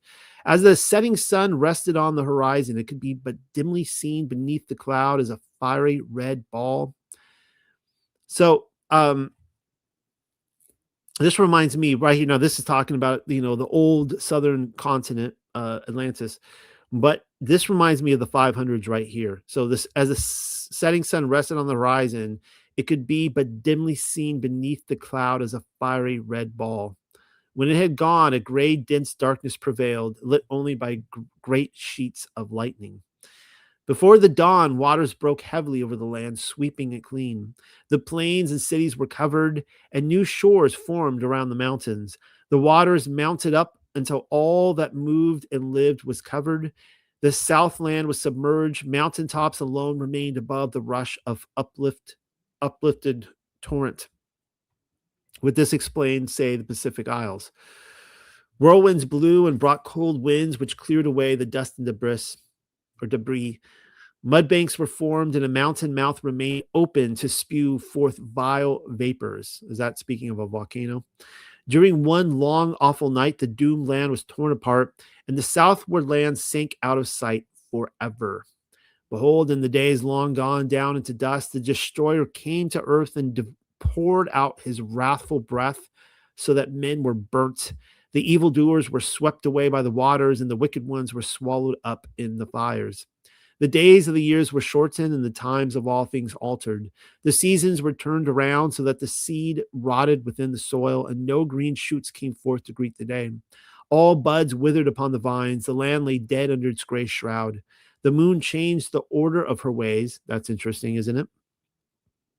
And the sun set himself a new course, so that men knew not where they were, and all were afflicted. The stars swam in a new direction, and the whole order of things was changed. Perhaps nations like men grow old and decay. My land is old. 120 generations have passed through it since the great Adon brought light to men. 4 times the stars have moved to new positions. Twice the sun has changed the direction of his journey. Twice the destroyer has struck earth. And 3 times the heavens have opened and shut. How does the sun change its course, the direction of his journey in the Copernican universe? I'm not really sure how that works out. It's pretty incredible to think about either way. It was the wild land cultivators who gave this tale to our house building forebears, but the generations of its happening is lost. In those days, harvest followed winter without change, but it came about that looking up into a darkling night sky, they saw a strangely formed moon chariot overhead, which passed away into the rosy dawning of a newborn day. But then at night, at the night end of the sky roof, appeared the dread figure of the destroyer. There's who I'm submitting to you is El Shaddai, the Perusia, revealing itself to the eyes of wandering men. Then as it crawled out into the brightness, the foul breath of the nightcomer, newly sprung from the dark depths of its unearthly lair, spread across the brightening face of heaven like an evil gray veil, and even the ever fearless sun withdrew to gird himself in red war armor. The fast-beating hearts of men first shriveled with despair at the fearsome sight, then rose, while their throats responded with glad cries as the moon chariot came back over the dim horizon. There, riding the battle bar, flaming sword held high, was the bright beloved figure, its fair hair strung out behind as it flew towards the hell figure. They met in an awful hell-echoing clash, with the noise of 10,000 rolling thunders, and men bold enough to look were stricken with blindness, and uncovered ears were deafened forever. Cold moon tears were shed by the fang and claw-torn champion of mankind, while the hellish destroyer drooled white cinders, which, if they touched the skins of men below, raised evil wells. The unearthly foeman fell apart and hurled great self-created rocks at each other as onlookers below dashed for protective shelter as they howled down out of the sky above. The very earth, herself immovable, was sickened with fear, and her bowels became loosened with dread. Her belly trembled before the awful sight, and men looking anxiously to the sun were dismayed to see his constant change of garb from red to blue, then to yellow, then to green, then brown. That would be kind of sickening, right? If the sun change it's going to like brown color. Earth opened her ground mouth and roared ear-cracking protest, while her whole comforting body shook in fear under the gloomy battle of the shadow forms above. Men and beasts were drawn together in a strange brotherhood of fear, none doing harm to another. Those hardly enough to maintain a watch on the combat saw the flashing chariot crush the writhing body of the nightcomer, Selah, and then saw vile black blood, thick like resin, fall upon the bosom of earth, where the blood-filled flames sprang up. Then the fear-heated, blood-despoiled body of earth was cooled and refreshed by soothing moon tears, shed in comforting relief, as she drove back towards her hidden abode in the recesses of heaven. This is the tale of the sky fight, but whether it happened before or after the generation of the flood tale, none now truly knows. So if you're paying attention, you had Atlantis falling. Now there's what they call the sky fight. And the writer is like, we don't really know if this happened before the great deluge of Noah or afterwards. All we know is that it happened at some point in history. I mean, it could even happen before Atlantis fell, right? It concerns the doom dragon, which has come more than once and will come again. And the last music mankind will hear is the shrill, throbbing notes of the doom song. Men forget that, this is chapter 3, men forget the days of the destroyer. Only the wise know where it went, and that it will return in its appointed hour. It raged across the heavens in the days of wrath, and this was its likeness. It was a billowing cloud of smoke, enwrapped in a ruddy glow, not distinguishable in joint or limb. Its mouth was an abyss from which came flame, smoke, and hot cinders. That gives a kind of a new kind of meaning to the pillar of fire, doesn't it? When ages pass, certain Torah operate upon the stars in the heavens. Their ways change. There is movement and restlessness. They are no longer constant, and a great light appears redly in the skies. When blood drops upon the earth, the destroyer will appear, and mountains will open up and belch forth fires and ashes. Doesn't it kind of remind you of the story of the Tower of Babel in Jasher when they shoot up the arrows and the blood comes down and then the tower is destroyed? And this is actually when Yahweh personally visits the tower. Trees will be destroyed and all living things engulfed. Waters will be swallowed up by the land and seas will boil. The heavens will burn brightly and redly. There will be a copper hue over the face of the land, followed by a day of darkness. The people will scatter in madness. They will hear the trumpet and battle cry of the destroyer and will seek refuge within dens in the earth. Terror will eat away their hearts, and their courage will flow from them like water from a broken pitcher. They will be eaten up in the flames of wrath and consumed by the breath of the destroyer. Thus it was in the days of heavenly wrath which have gone, and thus it will be in the days of doom when it comes again. The times of its coming and going are known unto the wise. These are the signs and times which shall precede the destroyer's return. Men will fly in the air as birds and swim in the seas as fishes. Men will talk shalom one with another. Hypocrisy and deceit shall have their day. Women will be as men and men as women. Passion will be a plaything of man. You wonder there if it's talking about when men fly in the air as birds and swim the sea as fishes, if that's talking about, airplanes and, I don't know, submarines. I don't know if many of us swim in the sea like fishes, but I could definitely see us flying in the air as birds. A nation of soothsayers shall rise and fall, and their tongue shall be the speech learned. A nation of Torah givers shall rule the earth and pass away into nothingness. One worship will pass into the four quarters of the earth, talking peace and bringing war. A nation of the seas will be greater than any other, but will be as an apple rotten at the core and will not endure. A nation of traitors will destroy men with wonders, and it shall have its day. Then shall the high strive with the low, the north with the south, the east with the west, and the light with the darkness. Do you think there the nation of the seas will be greater than any other? Do you think that could be talking about Britain? I don't know. I don't want to read too much into all of this, in terms of modern news today, but that kind of comes to my mind. I mean, Atlantis was the nation of the seas too, right?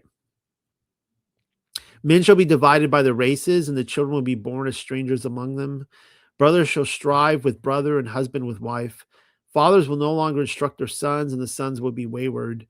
Women will become as the common property of men and will no longer be held in regard and respect. Then men will be ill at ease in their hearts. They will seek, they know not what, and uncertainty and doubt will trouble them. They will possess great riches, but be poor in ruach. Then will the heavens tremble and the earth move. Men will quake in fear, and while terror walks with them, the heralds of doom will appear. They will come softly as thieves to the tombs. Men will not know them for what they are. Men will be deceived. The hour of the destroyer is at hand. In those days, men will have the great book before them. Wisdom will be revealed. The few will be gathered for the stand. It is the hour of trial. The dauntless ones will survive. The stout-hearted one will not go down to destruction. Great Adonai of all ages, alike to all, whose wisdom sets the trials of man, be merciful to our children in the days of doom. Man must suffer to be great, but hasten not his progress unduly. In the great winnowing, be not too harsh on the lesser ones among men. Even the son of a thief has become your scribe. O you who watch for the destroyer, how long will your enduring vigil last? O mortal men who wait without understanding, where will you hide yourselves in the dread days of doom, when the heavens shall be torn apart and the skies rent in twain, in the days when children will turn gray-headed? So that's going to talk about the great deluge. Hearken to the history of the great flood of waters, when the salt seas rose and covered all the land. Men were warned beforehand by the shortening of the days of the years, and the 5 days now added to the day of the year are days of sorrow for the alteration of things. That's interesting, isn't it? It is said that 7 days before the coming of the waters, the sun appeared in a different quarter. Now remember, Methuselah, right? And the 7 days of mourning that is talked about with Noah as well. So here we have a passage that is identifying these 7 days, that there was really something to it before the flood, that the sun appeared in a different quarter. Then with the dawning, men saw an awesome sight. There, riding on a great black rolling cloud, came the destroyer, newly released from the confines of the sky vaults, and it raged about the heavens, for now was its time of judgment. The beast with him opened its mouth and belched forth fire, hot stones, and a vile smoke. This is not your daddy's flood account, is it? It covered the whole sky above, and the meeting place of earth and heaven could no longer be seen. In the evening, the places of the stars were changed. They rolled across the sky to new stations. Then the flood waters came. The floodgates of heaven were opened, and the foundations of earth were broken apart. Do you think the stars were moving in their positions because they were getting ready for the water to come down? I guess, we can all discuss, like, what are the stars? Are they in water, right? What's going on? There seems to be a lot of indications that they are, that it looks like lights in a pool. And, you kind of want to move away from the current, right? If the windows are about to open up. The surrounding waters poured over the land and broke upon the mountains. The storehouses of the winds burst their bolts asunder. So storms and whirlwinds were loosed to hurl themselves upon the earth. In the seething waters and howling gales, all buildings were destroyed. Trees were uprooted and mountains cast down. There was a time of great heat, then came a time of bitter cold. The great heat can be explained too, that they could be talking about the ice age that maybe followed the flood, but we've also seen where the waters coming down were very, very, very hot. The waves over the waters did not rise and fall, but seethed and swirled, and there was an awful sound above. The pillars of heaven were broken and fell down to earth. The sky vault was rent and broken. The whole of creation was in chaos. The stars in the heavens were loosened from their places, so they dashed about in confusion. Talking about the sky vault, the firmament there that was rent and broken. A lot of people have pointed out that the Milky Way might be where it was kind of patched up. I don't see it that way. I don't think that is a patch job. I kind of think that's the Sea of Souls. I wish I would have talked about that the other night when we talked about pre-existence, when Zen Garcia came on. And that's what the Platonists and the ancients, a lot of them believed, is that you're actually seeing, they would call it the transmigration of souls, but it's like a highway of souls, that those are the pre-existent souls up there. We're actually seeing them up there in the Sea of Souls. But I digress. It appeared as a revolt in the heavens, and a new ruler appeared there and swept across the sky in majesty. Those who had not labored at the building of the great ship, and those who had mocked the builders, came quickly to the place where it was lying. So now they're running up to Noah's Ark. They climbed upon the ship and beat upon it with their hands. They raged and pleaded, but could not enter inside, nor could they break the wood. As the great ship was borne up by the waters, it rolled, and they were swept off, for there was no foothold for them. The ship was lifted by the mighty surge of waters and hurled among the debris, but it was not dashed upon the mountainside because of the place where it was built. All the people not saved within the ship were swallowed up in the midst of raging confusion, and their wickedness and corruption was purged away from the face of the earth. Approaching that day, all things became still and apprehensive, for Elohim caused a sign to appear in the heavens, so that men should know the earth would be afflicted. And the sign was a strange star. The star grew and waxed to a great brightness and was awesome to behold. It put forth horns and sang, being unlike any other ever seen. So men seeing it said among themselves, "Surely this is El appearing in the heavens above us." The star was not El, though it was directed by his design, but the people had not the wisdom to understand. Then El manifested himself in the heavens. His voice was as the roll of thunders, and he was clothed with smoke and fire. He carried lightnings in his hand, and his breath falling upon the earth brought forth brimstone and embers. His eyes were a black void, and his mouth an abyss containing the winds of destruction. He encircled the whole of the heavens, bearing upon his back a black robe adorned with stars. It almost makes you wonder if it's like, Chisak or Kasak, if that's actually what we're seeing here. Remember the entity that is this, it's night, it's this thick black darkness, and it's interesting to think of like the sky as like his robe behind him. Such was the likeness and manifestation of Almighty El in those days. Awesome was his countenance, terrible his voice of wrath. The sun and moon hid themselves in fear, and there was a heavy darkness over the face of the earth. This is the thing which will be seen. This is the terror your eyes will behold. This is the form of destruction that will rush upon you. There will be a great body of fire with a glowing head with many mouths and eyes ever changing. Terrible teeth will be seen in formless mouths, and a fearful dark belly will glow redly from fires inside. Even the most stout, I see the word south. Even the most stout-hearted man will tremble, and his bowels will be loosened. For this is not a thing understandable to men. It will be, well, I don't know if it's just not understandable. Yeah, I would be pooping my pants too, I think. And when it says his bowels will be loosened, yeah, you're crapping your pants. It will be a vast sky-spanning form, enwrapping earth, burning with many hues within wide open mouths. These will descend to sweep across the face of land, engulfing all in the yawning jaws.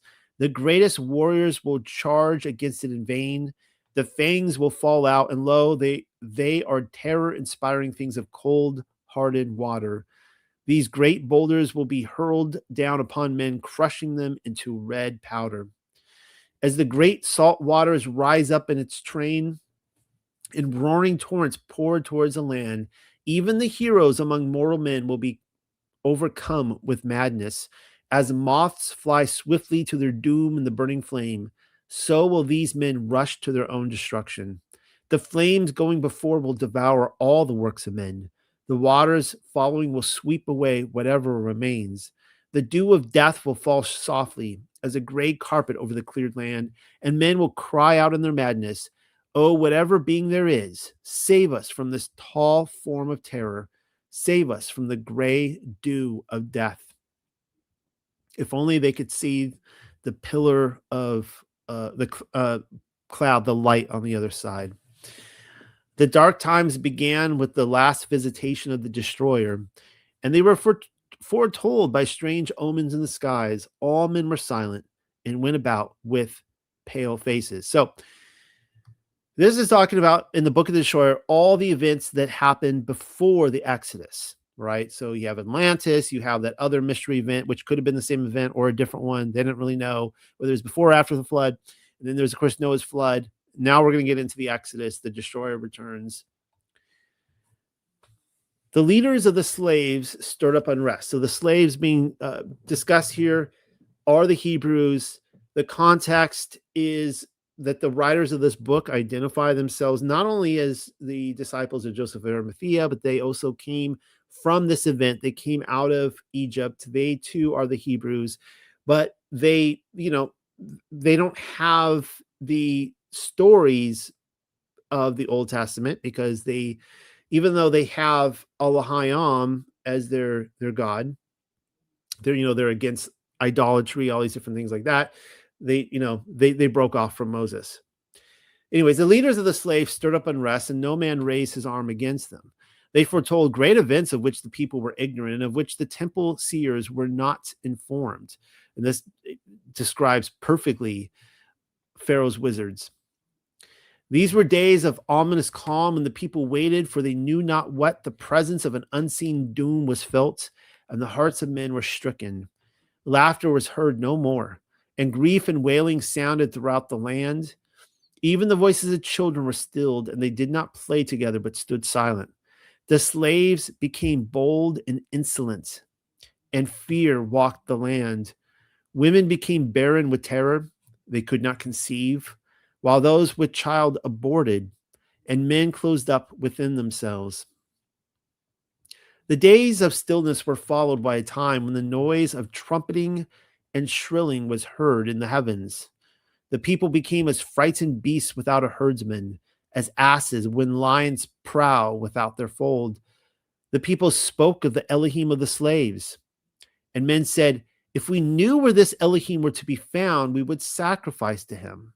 But the Elohim of the slaves was not among them. He was not to be found within the swamplands or in the brick pits. And of course, the mistake they're making here is they even though Moses and the elders and others are saying our God is not in any image on the earth, right? You have all these gods that are either you're miscommunicating with them, or they are instructing you to make their images as these animals. You're not going to find our God as any representative on this earth. Nevertheless, they're going to the brick pits, right? This is where the Hebrews are. They're looking for idols there. I think that's what's happening. And they don't find any. His manifestation was in the heavens for all men to see, hence the destroyer, El Shaddai. But they did not see with understanding, nor would any of their Elohim listen, for all were dumb because of the hypocrisy of men. So maybe these if I'm understanding this right, like the gods of Egypt, like they know, like oh crap, the judgment has come, right? And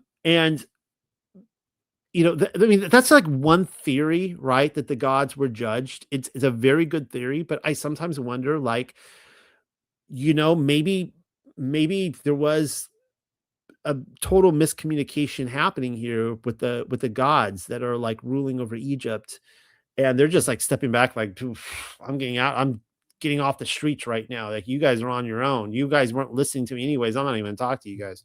That could be what's happening there. The dead were no longer sacred and were thrown into the waters. Those already entombed were neglected, and many became exposed. They lay unprotected against the hands of thieves. Now, this is fascinating because this is the exact same thing that happened in the plague of Justinian in 541, when people were throwing out bodies. They were grave robbing, moving into the tombs themselves for protection or whatever, what have you. He who once toiled long in the sun, bearing the yoke himself, now possessed oxen. He who grew no grain now owned a storehouse full. He who once dwelt at ease among his children now thirsted for water. He who once sat in the sun with crumbs and dregs was now bloated with food, reclined in the shade, his bowels overflowing. Cattle were left unattended to roam into strange pastures, and men ignored their marks and slew the beasts of their neighbors. No man owned anything. The public records were cast forth and destroyed. Isn't that interesting? And no man knew who were slaves and who were masters. Do you think that could have anything to do with when Yahweh had the Hebrews be favorable to the Egyptians?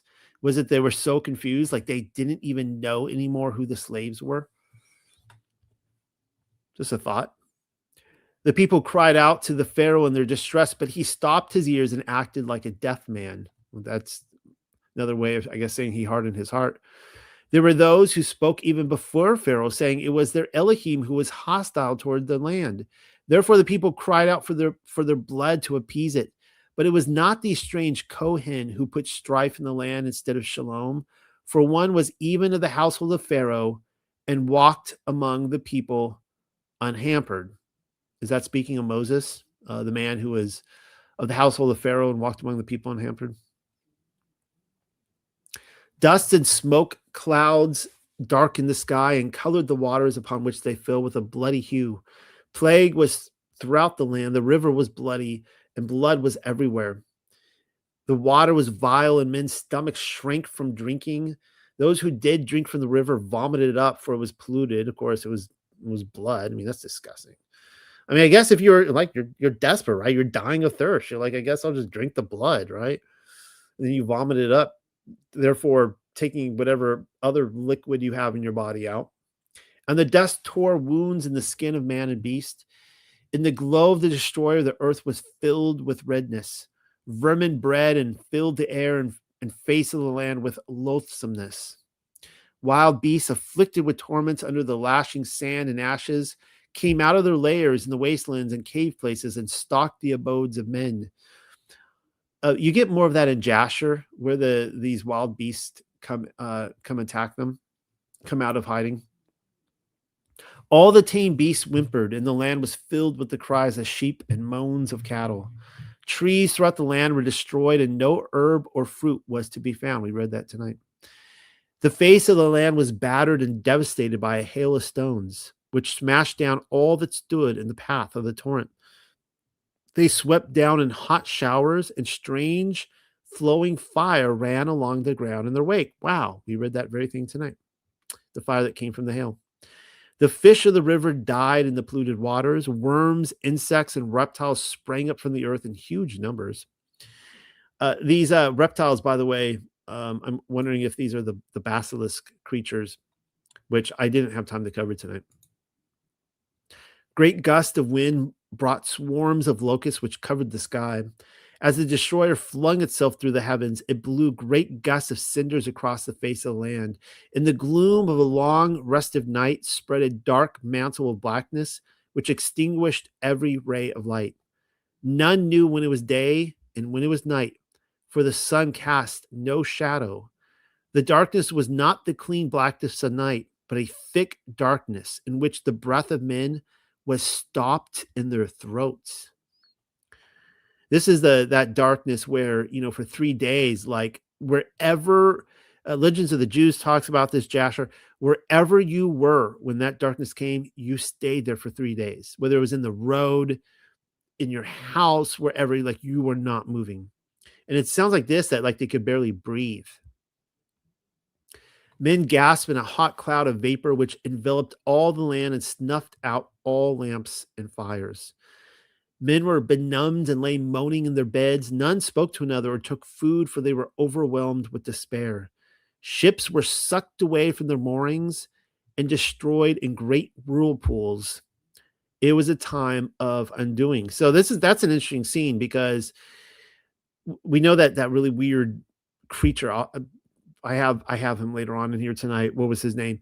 Came out of like the Nile and started ripping off rooftops and reaching in and grabbing people as they were screaming. I mean, like total horror film stuff. But we don't think often about even the ships of Egypt out in the Mediterranean. They're also being destroyed during this time. The earth turned over as clay spun upon a potter's wheel. The whole land was filled with uproar from the thunder of the destroyer overhead and the cry of the people. There was a sound of moaning and lamentation on every side as the earth spewed up its dead. Corpses were cast up out of the resting places, and the embalmed were revealed to the sight of all men. Pregnant women miscarried, and the seed of men was stopped. Amazing that they were still trying to procreate through this time. The craftsman left his task undone. The potter abandoned his wheel, and the carpenter his tools, and they departed to dwell in the marshes.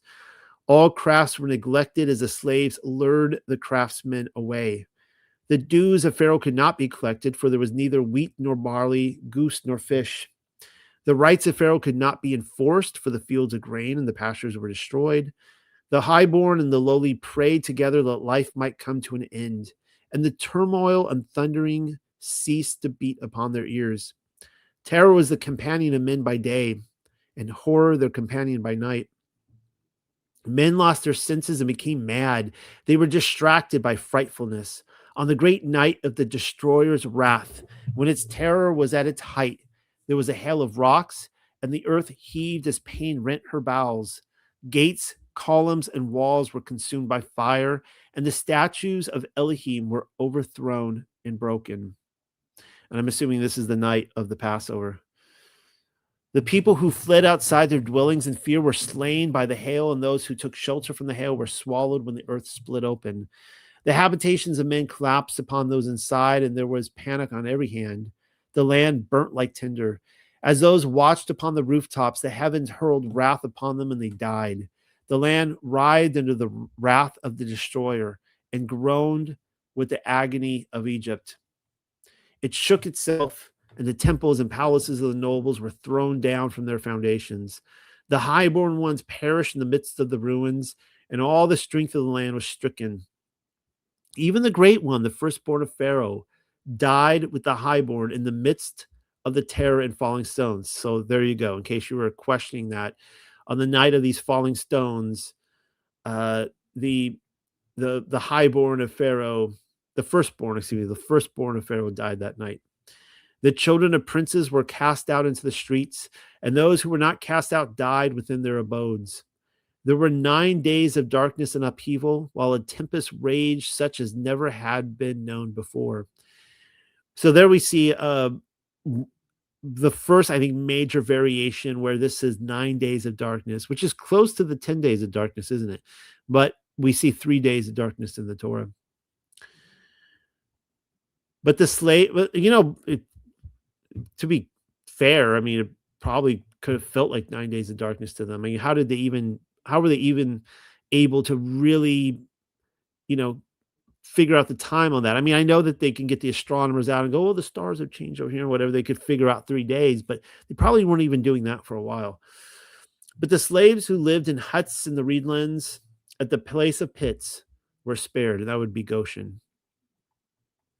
The people were weak from fear and bestowed gold, silver, lapis, lazuli, turquoise, and copper upon the slaves. And to their Kohen, they gave chalices, urns, and ornaments. This is, of course, after the Passover, right? In Egypt is just saying, here you go, take all of our treasures. As the slaves spared by the destroyer, or they, of course, knew him as Yahweh, left the accursed land forthwith. Their multitude moved in the gloom of a half dawn under a mantle of fine swirling gray ash, leaving the burnt fields and shattered cities behind them. Many Egyptians attached themselves to the host, for one who was great led them forth, a Kohen prince of the inner courtyard. Isn't that interesting? So we inner courtyard of Pharaoh, but he's a Kohen. Fire mounted up on high, and its burning left with the enemies of Egypt. It rose up from the ground as a fountain and hung as a curtain in the sky. In 7 days they journeyed to the waters. They crossed the heaving wilderness while the hills melted around them, and above the skies were torn with lightning. They were sped by terror, but their feet became entangled in the land, and the wilderness shut them in. They knew not the way, for no sign was constant before them.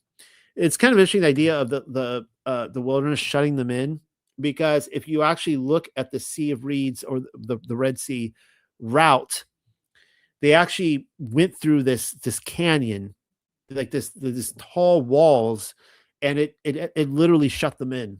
And it was a death trap.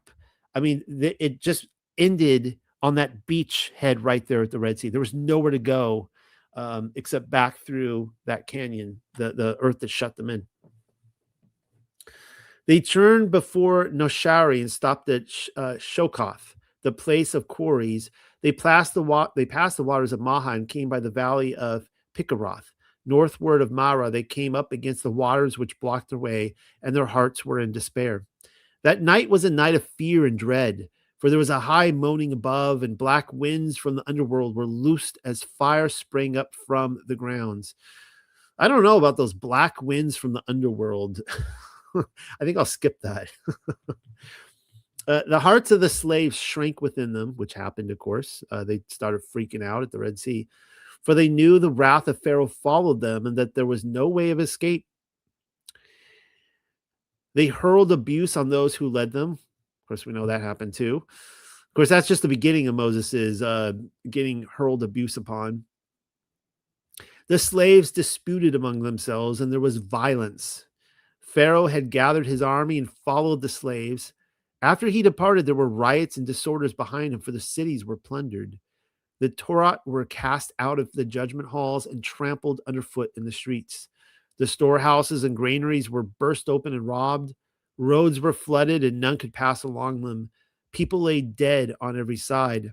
The palace was split and the princes and officials fled, so that none was left with authority to command. And you have to wonder why there's like no record of the Exodus happening in Egypt. And of course, it already said all the records were destroyed, like all the ancient Egyptian records, which probably were very enlightening, I'm sure. The list of numbers were destroyed, public places were overthrown, and households became confused and unknown. The host of Pharaoh came upon the slaves by the saltwater shores, but was held back from them by a breath of fire. A great cloud was spread over the host and darkened the sky. None could see except for the fiery glow and the unceasing lightnings which rent the covering cloud overhead. A whirlwind arose in the east and swept over the encamped host. Excuse me, I need a drink of water here. Wrong cup, coffee. A gale raged all night, and in the red twilight dawn, there was a movement of the earth. The waters receded from the seashore and were rolled back on themselves. There was a strange silence, and then in the gloom, it was seen that the waters had parted, leaving a passage between. The land had risen. But it was disturbed and trembled. The way was not straight or clear. The waters about were as if spun within a bowl. The swampland alone remained undisturbed. Suddenly, from the horn of the destroyer came a high, shrilling noise which stopped the ears of men. The slaves had been making sacrifices in despair. Their lamentations were loud. Now, before the strange sound, there was hesitation and doubt. For the space of breath, all stood still and silent. Then all was confusion and shouting, some pressing forward into the waters against all who sought to flee back from the unstable ground. Then in exaltation, their leader led them into the midst of the waters through the confusion. Yet many sought to turn back into the host behind them, while others fled along the empty shores. Isn't that sad? I believe that anybody who followed Moses was saved. But according to this, there were others that did not follow directions, did not trust Moses after everything they'd been through. And they would have fled in a different direction, like a chicken with its head cut off, to their doom. Then all became still over the sea and upon the shore, as behind the earth shook and boulders split with a great noise.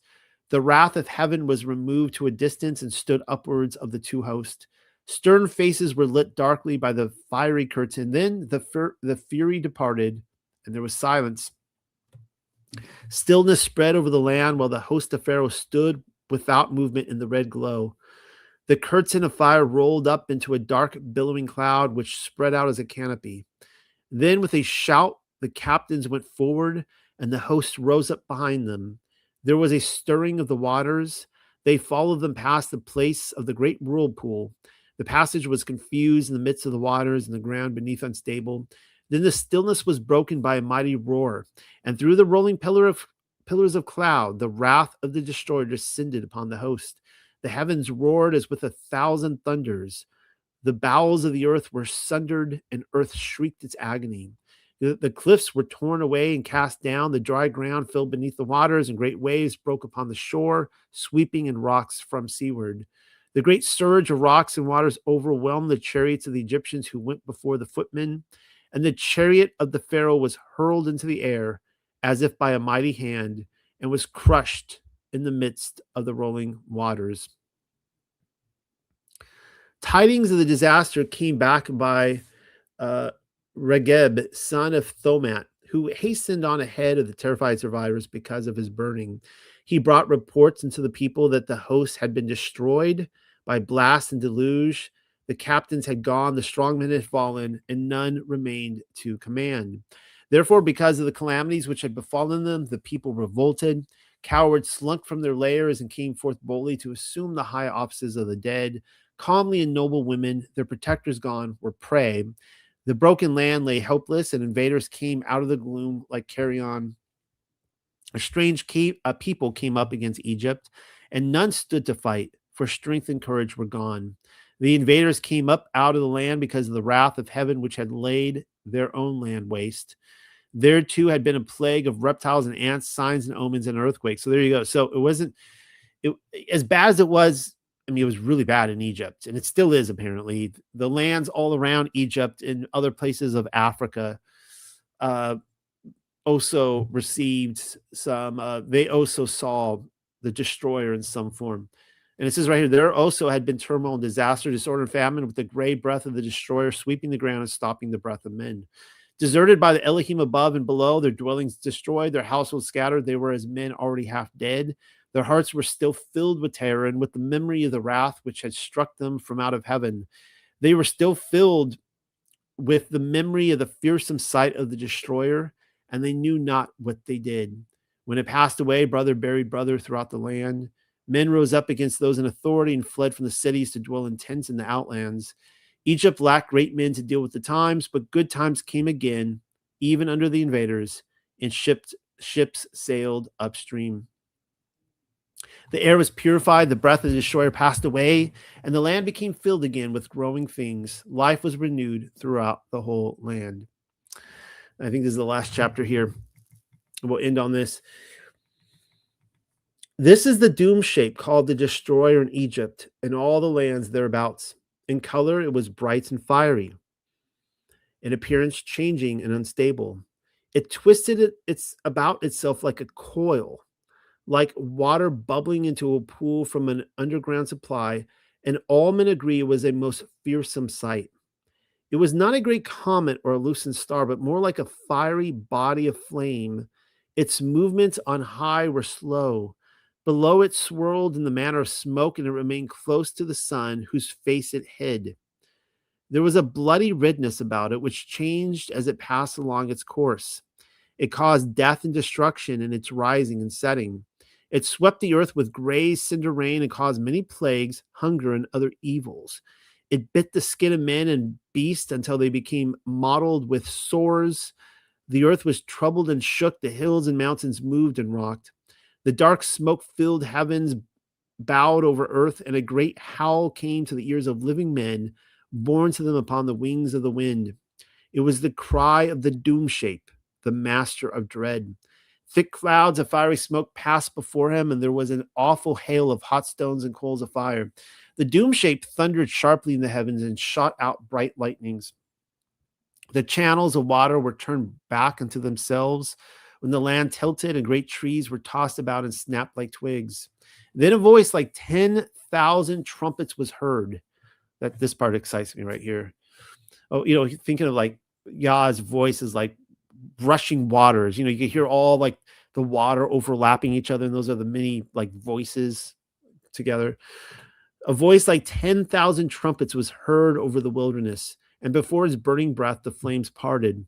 The whole of the land moved and mountains melted. The sky itself roared like 10,000 lions in agony, and bright arrows of blood sped back and forth across its face. The earth swelled up like bread upon the hearth. This was the aspect of the doom shape called the destroyer. When it appeared in days long gone by in olden times, it is thus described in the old records, few of which remain. It is said that when it appears in the heavens above, earth splits open from the heat like a nut roasted before the fire. Then flames shoot up through the surface and leap about like fiery fiends upon the fallen black blood. The moisture inside the land is all dried up. The pastures and cultivated places are consumed in flames, and they and all trees become white ashes. The doom shape is like a circling ball of flame, which scatters small fiery offspring in its train. It covers about a fifth part of the sky and sends writhing snake-like fingers down to earth. So that's huge, right? A fifth part of the sky, that's huge. But I've always liked this passage here about the sending writhing snake-like fingers down to earth. I almost think that is speaking of like the basilisk, the seraphim angels that would have perhaps come out of him that they were seeing. Before it, the sky appears frightened and it breaks up and scatters away. Midday is no brighter than night, and it spawns a host of terrible things. In the days of visitation, do not pray that the L of judgment be on your side. Pray rather that you be on the side of the L of judgment. These are things said of the destroyer. Let me read that again. Do not pray that the L of judgment be on your side. Pray rather that you be on the side of the L of judgment. Kind of reminds me of, I say this a lot, your own personal Jesus, right? Where like everyone is like, you can see the most liberal, just forward-thinking people in society. They will advocate that they are a Christian. They could have like a gay lover and whatever, but they are a Christian, and Jesus is on their side, right? So that's almost like the first part of the line there. Pray that do not pray that the L of judgment be on your side, right? Don't form him in your image, be on his side. Those are two different ways of putting it. These are things said of the destroyer in the old records. Though they speak of things in the past, they tell of things to come. Read them with solemn heart, knowing that the doom shape has its appointed time and will return. It would be foolish to let them go unheeded. Now men say, such things are not destined for our days. May the great Adonai above grant that this be so. I agree with that. But come, the day surely will, and in accordance with his nature, man will be unprepared. I leave you with this, the Sulanuth, the good old Sulanuth. From the book of Jasher, apparently he came up out of the water, out of the Mediterranean or the Nile or somewhere. And this is a artist's recreation of what he may have looked like. And I've looked I don't know anybody else who has either.